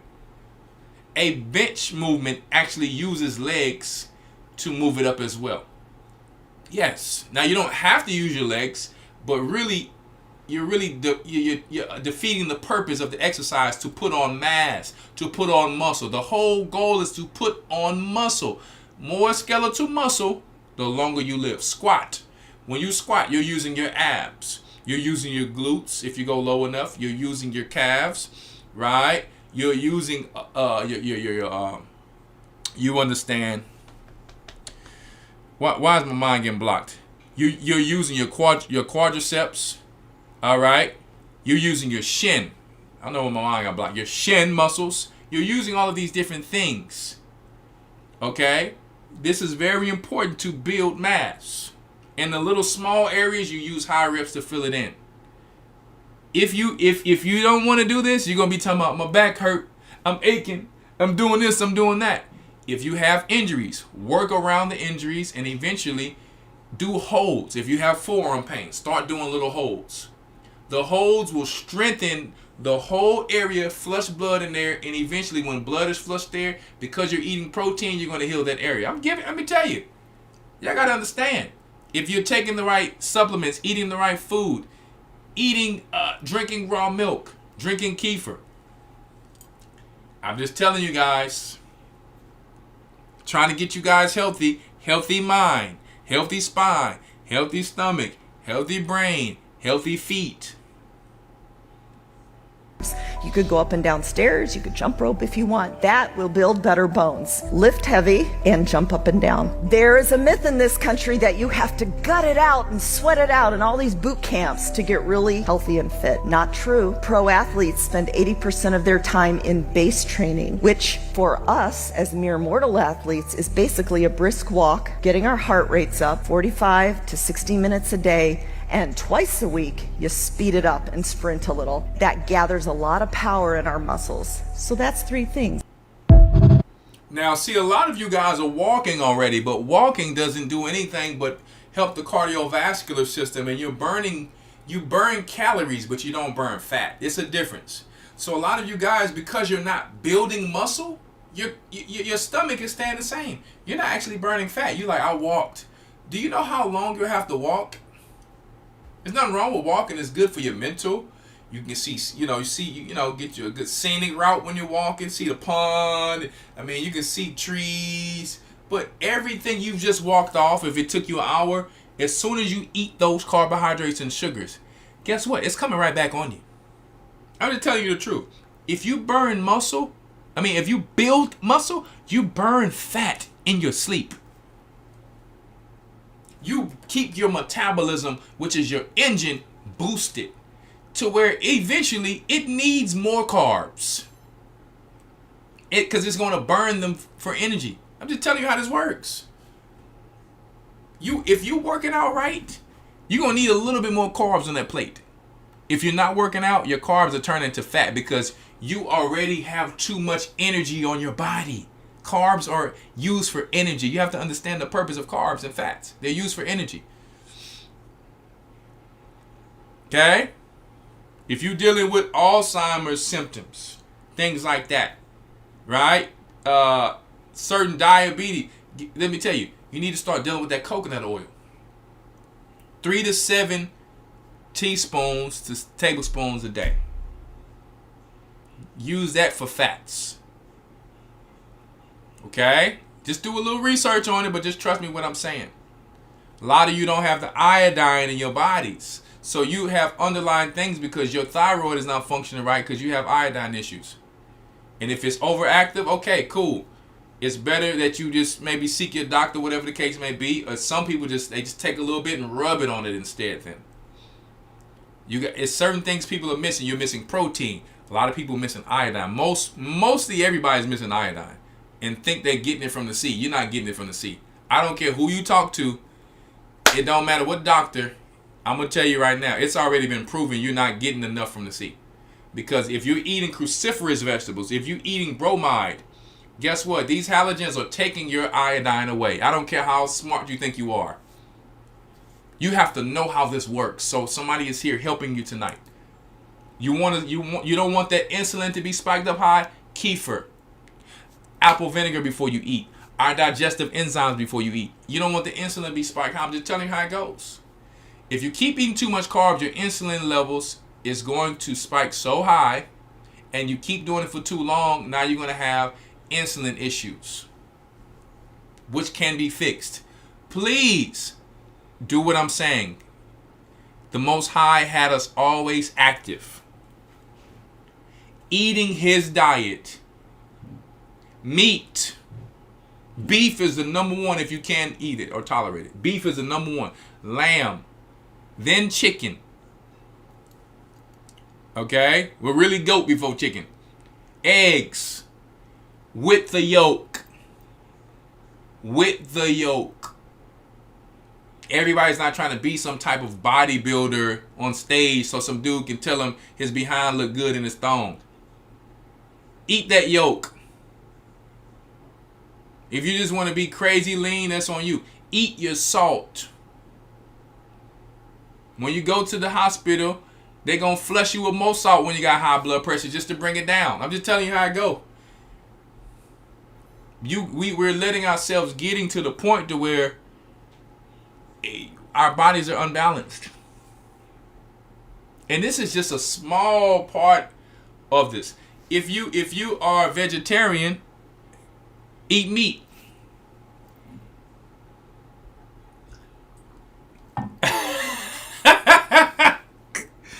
Let me stop messing with you, Kava. No, if you're a vegetarian, you got to make sure you have enough iron in your B vitamins, all right? You have enough iron. On our site, we have something called Forever Iron. You buy the little iron, you make your tea with it. You squeeze a little lime juice on it, a little vinegar. It makes the iron come inside of the water. You can get iron, your B vitamins, and you gotta have that iodine. Because if you ain't eating meat, I'm gonna tell you right now, you're lacking all of that. I showed on one of the shows. I've actually showed on one of the shows how the placenta of the baby from a mom who didn't eat meat, and if you can't eat meat or you just don't want to, understandable. But the placenta was lacking a lot of iron, so we tried to make sure that the person was still getting iron through our iron fish, which have been helping a lot of people, right? So I just wanted to put that out there for you. But I'm gonna play this again that she said.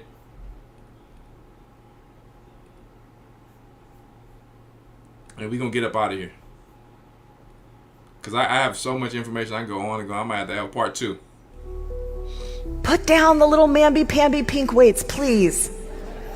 I want you to lift as heavy as your bones will. How many of you had them little pink weights in there talking about you working out?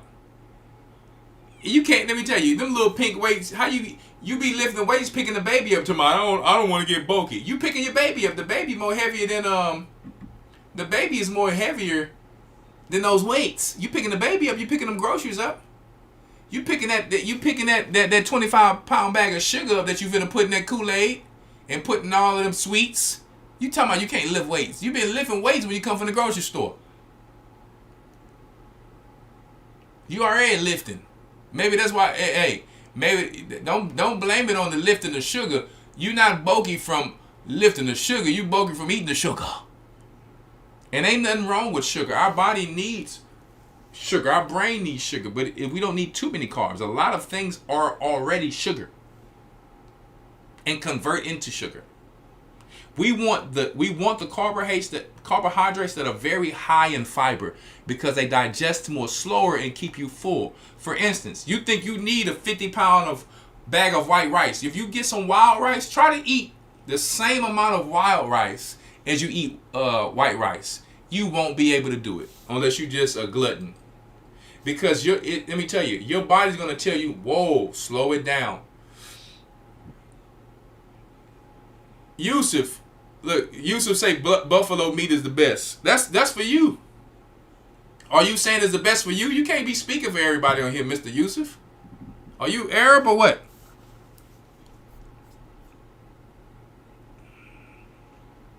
Oh, he just spelled his name in a Yiddish way. Yusuf. That means Joseph. Joseph Israel. Yeah, buffalo meat is good too, but you can't be telling everybody buffalo meat is the best. It's all the best. It's all good. Deer is good. For 3 to 6 reps. This is how you build stem cells. This is how you build mitochondria, which are the powerhouses. And this is how you're not going to fall down from a standing position and break your hip. Number 2, I want you to work in 20 jumps a day. You could do it just like this. This works 20 times. You could go up and down stairs. You could jump rope if you want. That will build better bones. Lift heavy and jump up and down. There is a myth in this country that you have to gut it out and sweat it out in all these boot camps to get really healthy and fit. Not true. Pro athletes spend 80% of their time in base training, which for us as mere mortal athletes is basically a brisk walk, getting our heart rates up 45 to 60 minutes a day, and twice a week you speed it up and sprint a little. That gathers a lot of power in our muscles. So that's 3 things. All right. So she gave a lot of game. Now, I know it's late, so probably if you have a question, you're going to have to call in now because I'm getting ready to get up out of here. But if you want to get a question answered, go ahead, type it in or call in. You got to be quick though, because if you're not, we're going to get up out of here. But I know someone asked the question earlier. You understand? Oh, I want to bring the scripture too. Job 40:16. Lo, now his strength is in his loins, and his force is in the navel of his belly. Talking about the abdominal. So if we don't keep the abdominal strong and the core strong, we're really not going to have the strength. We're really not going to have the strength of the body, right? You need the abs for many things, to get up, to lift. I mean, so many different things. Keep the core very strong. One thing I always focused on in my training was my core. Even when best veggie diet, please. Well, listen, I'm here for a godly diet. I don't think that's a godly diet. I think it's a diet that God allows. But I'm sorry to tell you that it does not. I'm going to eat what the angels eat. And Abraham was eating. And that was proteins that are bioavailable, like beef, butter. You know, if that's good for you, then you got to work with that. But I can't give you the best veggie diet because veggies are last on my plate. All right. So, and I love vegetables. They're always on my plate. Actually, I get a lot. We always make salad, and we always make like maybe some steamed or stir-fried vegetables. But I'm talking about to live long. Nah, you need more protein, or you're gonna have issues down the line if you don't get your B vitamins, amino acids, and all amino acids are not created equal. Elder, what do you think about the vibrating plates? What's that? What is the vibrating plates? That's why I told you just call in, because I can answer it better. I don't know it. You know.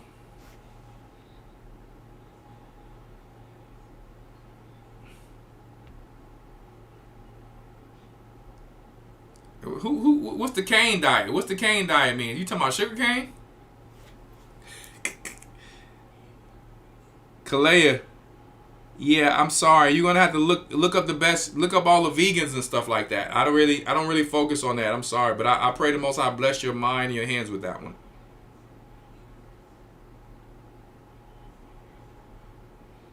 I'm not gonna tease you about it, because if that's what you are and it's helping you, you have to be a master at it to make sure that your health is top.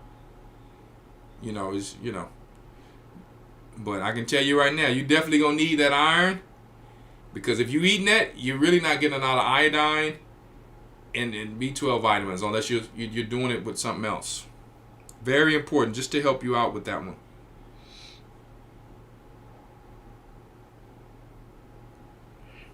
You stand on it and shake your whole body. I ain't gonna lie to you. I think that's a waste of time. I think it's cool for like a joke, having fun, but or maybe it's like a fake jog, but you need to get some weights, man. Like, come on, guys. We trying to find every shortcut. Your feet, if you guys don't work out and get that blood flowing and get yourselves together, your feet, how y'all making it in the wilderness? My feet hurt. We got to be doing mobility and functional exercise and all that. Is this a camp? No, this is not a camp, Yusuf Israel. This is the body of Christ. Most of the camps, I can tell you this though, since you're asking, most of the camps have Yiddish names because they still don't know the ancient Hebrew. You need to get in our Hebrew and Bible Academy. Go to historytimes.org and we can tell you Yawasap Yasha Allah. Elder, how can you join the Houston body and get baptized? Of course.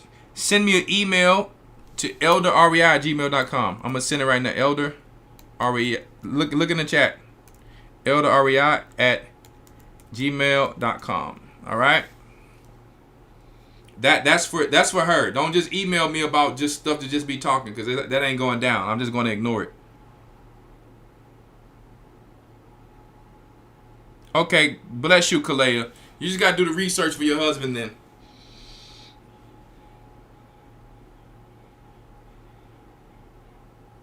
What somebody say? I feel who?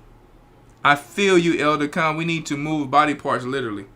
Y'all know I'm giving y'all a hard time, but I think I'm just trying to really tell you guys that if we don't do certain movements anymore, our bodies are just going to, you know what I mean? Even doing certain different stretches and like stretch exercises, this is very important.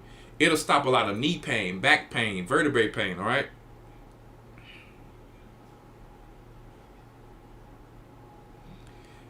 I lifted 200 pounds 60 times, a sax player. Very good. There you go. Don't stop. I want to see you keep doing it. Because if you don't do it, if you guys, those of you who don't lift weights, those of you who don't jog, jump, you guys are going to be very frail. Those of you guys who are over drinking, if you over drink brown liquor, unfortunately, you will eventually develop insulin diabetes symptoms. I'm just telling you the truth. You will, because if you don't have your gut right, alcohol is going to bring your testosterone down. It's going to give you the little belly. You can read all about the little diabetes symptoms. Give you a little belly, okay? Because you over drinking too much. That's just, it's nothing you can avoid about it. It's a filter. It just stops functioning after a while of just overdoing it too much. So it's really good to drink a lot of clean water. Get those probiotics in there, because alcohol is killing a lot of the probiotics in the body and the microbes too. It kills that. See, when you have wine sitting for a long time, what happens is the alcohol is what preserves the wine from going bad. So that's why you really only need a little bit of it. A lot of the wine that they would use too was because they didn't have clean water, so they would pour a little bit of it in there to kill bad microbes and stuff like that. I personally like my wine very low alcohol, because I'm not drinking it for alcohol. I'm drinking it for a probiotic high instead of trying to get drunk. I don't really want a lot of alcohol, if any, in my probiotic drink. So I'm there for the probiotic wines. Okay? But you have strong drink that you have to be careful about. I know you feel good for a second, but in long term, if you don't work out, if you don't eat good proteins, if your gut is not healthy, it can happen to any of us, guys. On top of anything else that can happen outside of us. Some of us take care of ourselves and accidents still happen, man. So, working out is not hopping on a treadmill.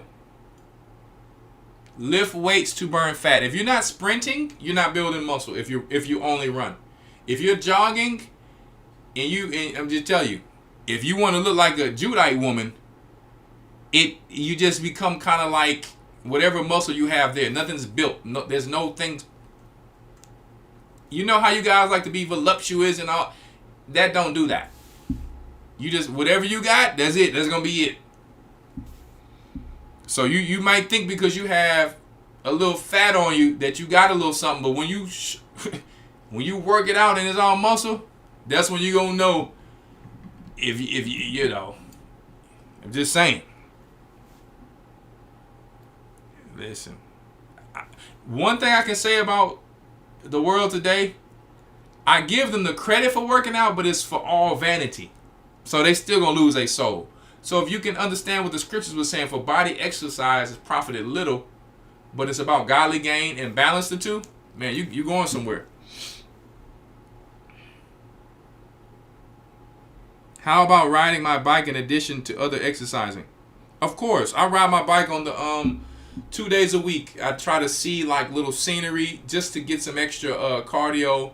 No more than 30 minutes because I don't want to burn muscle.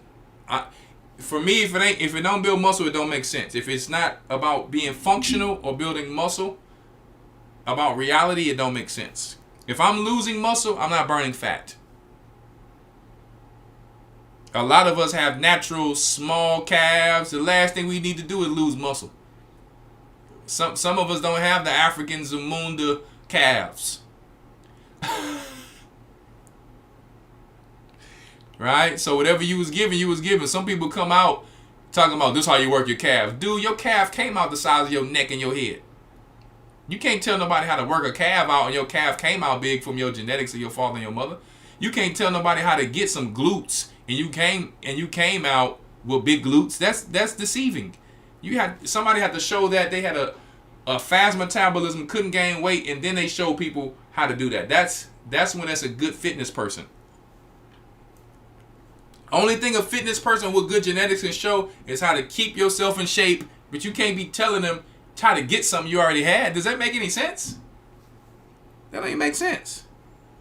This is how you get this is Esau. Esau is born with Paul Bunyan calves, and they try to tell you people, black people, how to get big calves. No, Esau, you come out with tree trunk legs most times. Most Esau have tree trunk big calves. And most of the time, they can't beat Jake and running. They can't slam dunk, and they can't run. They good with disguising themselves and killing people from afar. That's the truth. Most black people have Tyrannosaurus Rex calves, and they out running and jumping everybody. Because a lot of us have high calves. And that's just from the genetics of our parents. You can work it out and you can do the same weight as an Esau with big calves but sometimes genetically, until you take steroids, which is not good, they won't grow that big. You can do everything right. You would have had to eat so many carbs to get a certain weight just for them to be big. That's how it works.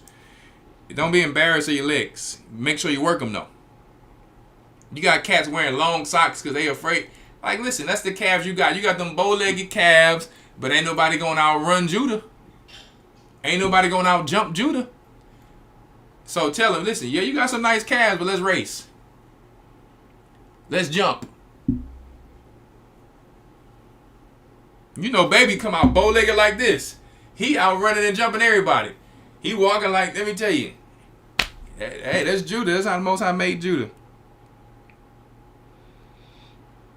We built like T-Rex, big up top, and then a lot of times you work the calves. I'm like, man, why these cats is wearing these big old socks out here? I said, Lord, that ain't stopped Judah from getting no women at all. The women be like, oh, he fine, he got bow leg. Hey, it ain't stopping us. You got big calves and still don't got no women. So that's on you. If it was about the calves, you had all the women. Let me tell you, Esau be in the gym, boy. They be in the gym vain. They all got the little certain type of tattoos. You know how Esau, they all got a certain type of tattoo. It's like it got like a little triangle on the muscle, and they try to fit they all got the same tattoo. They all like to drive a big truck as if they the truck. The truck is the tough one. You ain't the tough one. See what I'm saying? They all be doing that and then jamming their little rock music, and it's like, dude. Toss the waist down. It's like you doing all that, taking your steroids to and then you see a Judite like me. I come on that incline, put that 315 on there. You wonder how I do it. I do it because of my God. I come from David. That's just what it is. My strength is in my hair. See? I got that Joseph Prince ponytail. My strength is in my hair. Like they said on Boys in the Hood. Hey, we come from Samsons and Judahs, and let me tell you, Maccabees and a Maccabee. No, I'm just joking. That's how I got my wife. I'm a Maccabee. I be a Mac. No, I'm just joking, man. Don't listen to me. And guess what? You know what's funny? I like to work out with some of these Esau's like that. The ones who's humble though. But the ones who walk around trying to act hard, it's like, dude, you look good. I'm not a hater. You look good. I know you're on the roids though, but you look good. They always come, oh, you want some gear, dude? I'm like, dude, I don't need no gear. I don't need no steroids. I'm good how I am. All right? I got some gear for you. Hop up in this water and get baptized. Right? So, man, we're going to get up out of here because I don't see no more questions. Nobody's calling. It's pretty late. But I had some technical difficulties today because I told AC to put it for 6 o'clock, but I had some issues. So we're going to be on at 5:36. All right. So that's the time I'm going back to now. All right. Peace and blessings to you guys. Can I steer you in the right direction for fibroids? Send me an email. Send me an email to elderrawchaa@gmail.com. I hope you've seen the email in there. Okay, but I'm gonna tell you right now. If you ain't taking iodine, for most of you sisters who dealing with this, if you're not taking iodine, I'm gonna tell you right now. If you don't parasite cleanse, if you don't eat healthy things for the gut, and you're not taking iodine, a lot of women will have that and don't even know. You need to be taking raw milk kefir. You need to be. You don't have to. You can get with your doctor, your primary care physician, because I'm not a doctor, but I'm just saying. For those who have ears, let them hear. You need to listen. Go to KII supplements.com. We got articles on iodine, all right? And they have a great book called The Iodine Crisis. All right? And I'm going to tell you, it's a whole nother show on that. It's a whole nother show on that. I mean, you'll go to the hospital and because you're taking the right stuff, you think it's something else wrong with you, but actually it's something that's helping just to clean you out. That's all I'm going to say. Okay? But you have, you know, just email me. Elder, are headaches normal when working out? I don't know what you may be dealing with. If you may be too tired, if you're not having the right diet, make sure your diet is right, making sure you're getting a lot of rest. Make sure you're not going too heavy because you hit the central nervous system and your immune system is off. You'll get sick because you're going too heavy. When I say go heavy, I mean control it. That means no straining.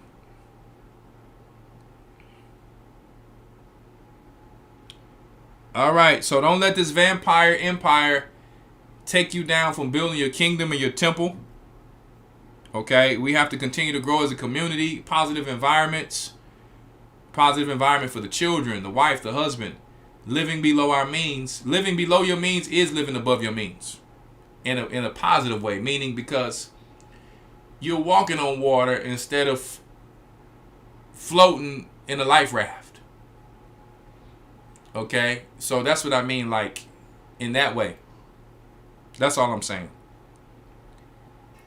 Because you could just add two things when you can. It's just what it's all good. And our kingdom is coming. So let me tell you, you're gonna be living real fat.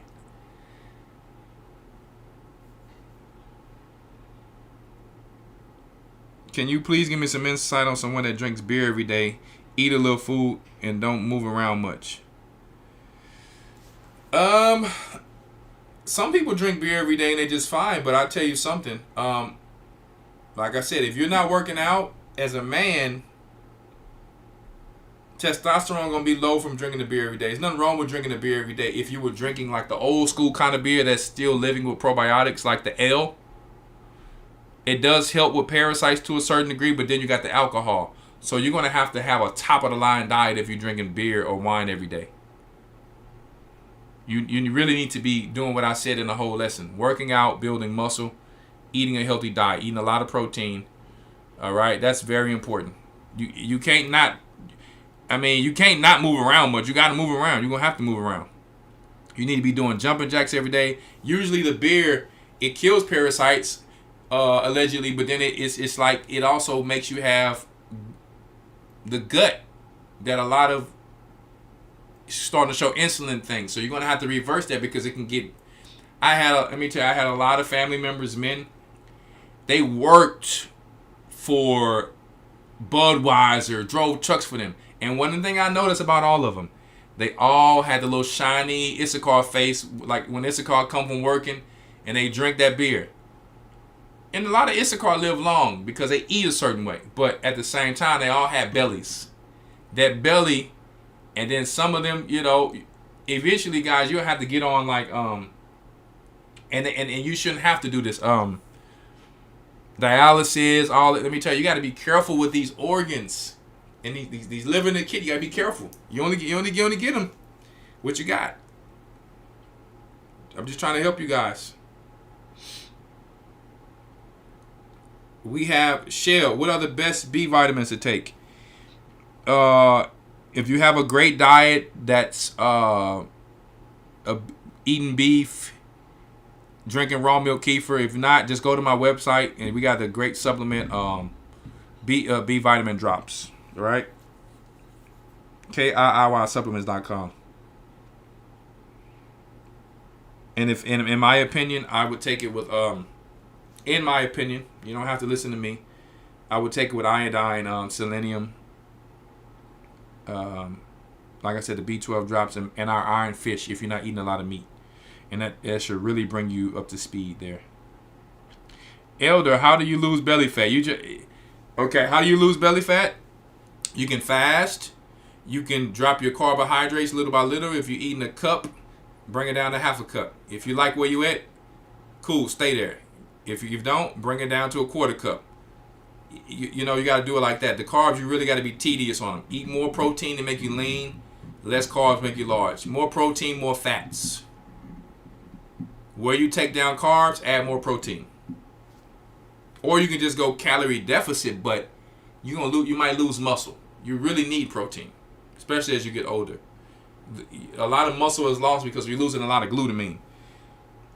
And work out and build muscle, my sister. Get on a workout plan and work out 2-3 times a week. If you're going to work out 2 times a week, you should be doing a full body workout. Legs and upper body one day. Skip a day or 2. Do legs and upper bodies another day. And every day do some jumping jacks or some cardio. Eat a healthy diet. There you go.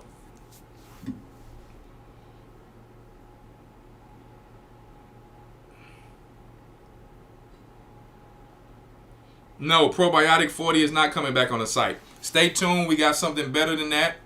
Because I really want to, some things I want to push people in different areas. Some things, I want to push people in different areas. I got kefir grains that I'm selling on my homestead site soon. Right? So until then, you can drink you some kombucha, things like that. But I got some really good kefir grains coming on my other site. I got a lot of stuff. I have fruit trees, any type of fruit trees, landscaping trees. I got cow manure, lactobacillus, water purification.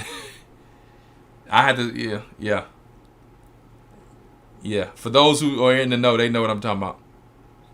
I'm not gonna sell it on that site. It's gonna be my other LLC. I have a few LLCs that you guys didn't know about. I have a nursery license where I sell plants and things like that, trees and all that.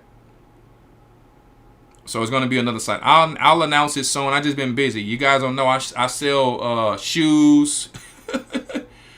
I sell wide toe box, all handmade leather, flat foot dress shoes to help the spine and the lumbar. But those shoes are expensive. I'm not gonna lie, they're $120 a shoe.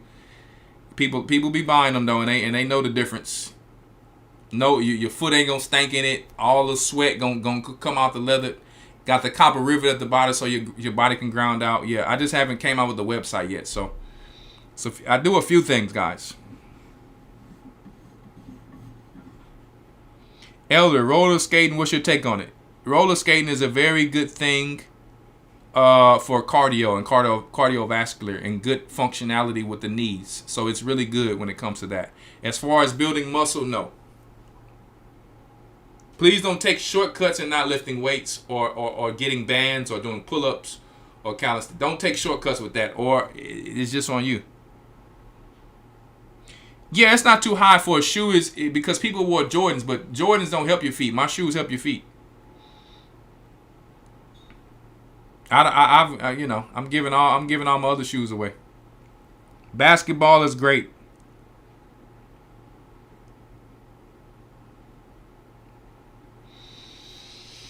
Yep, so I'm going to get out of here.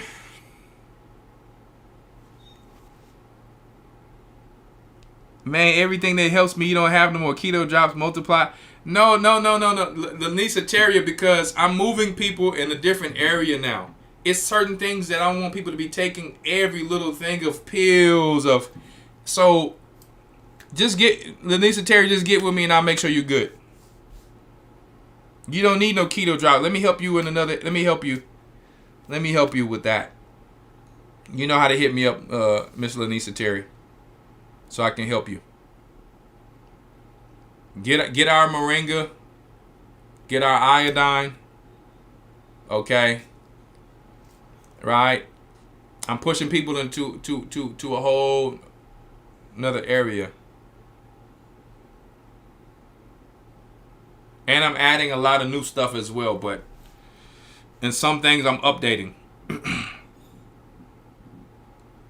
But I really want you guys, like, the probiotic 40 is good for people who don't like sour things, but I really want to push you guys to the next level. I don't want to keep the people stagnant. I want to keep you guys to the next level. All right, I already got Kefir Grains going out this weekend. Sister Kim Wiggins, you know I got you. So, lifting bricks is good.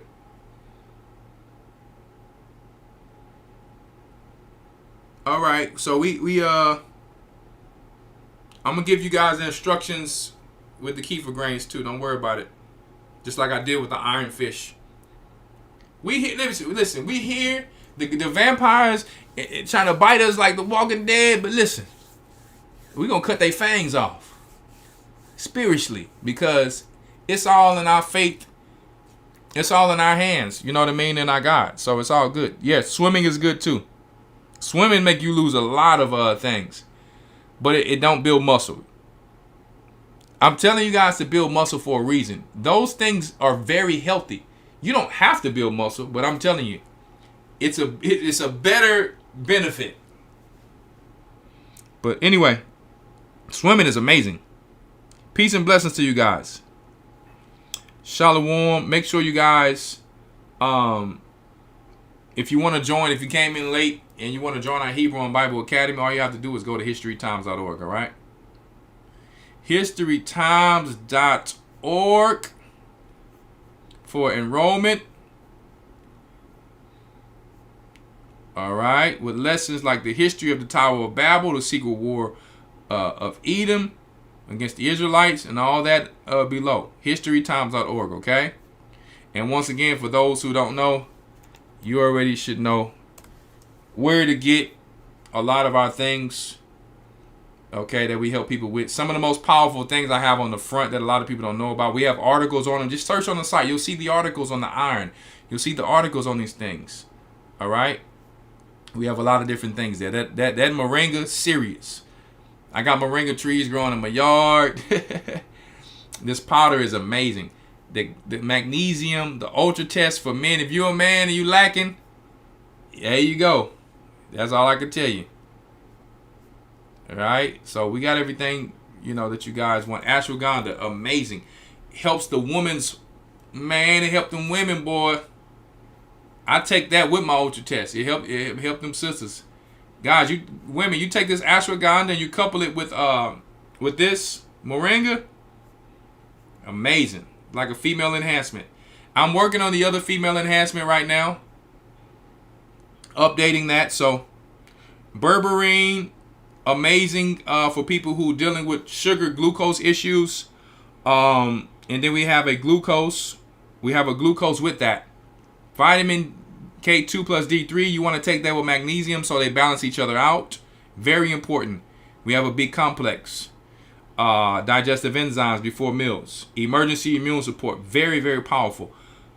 Instead of selling mushroom coffee, we just dealt strictly with the mushroom powder, because mushroom coffee, I don't really promote coffee like that. I mean, I've drunk it since I was small, but I really just give you the straight mushrooms. Powerful.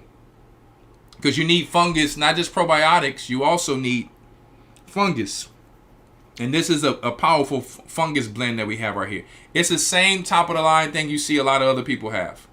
These are some of the articles, ways to remove biofilm, how to supplement with iodine. All right, so that's the site there. Have a lot of other different things, okay? Men's health, sports nutrition, weight loss diet, immunity boosters. We're adding a lot of things there. And also, like I said, stay tuned for my homesteading site for things that actually come from my farm, and things that come from my my homestead. Some of the best probiotics you're gonna get in the world on this. So I'm kind of bringing these two worlds together to help on both sides. So I take supplements, but it's a lot of things. My teas, I got special teas that I take from home, and the thing about my stuff is the taste is good.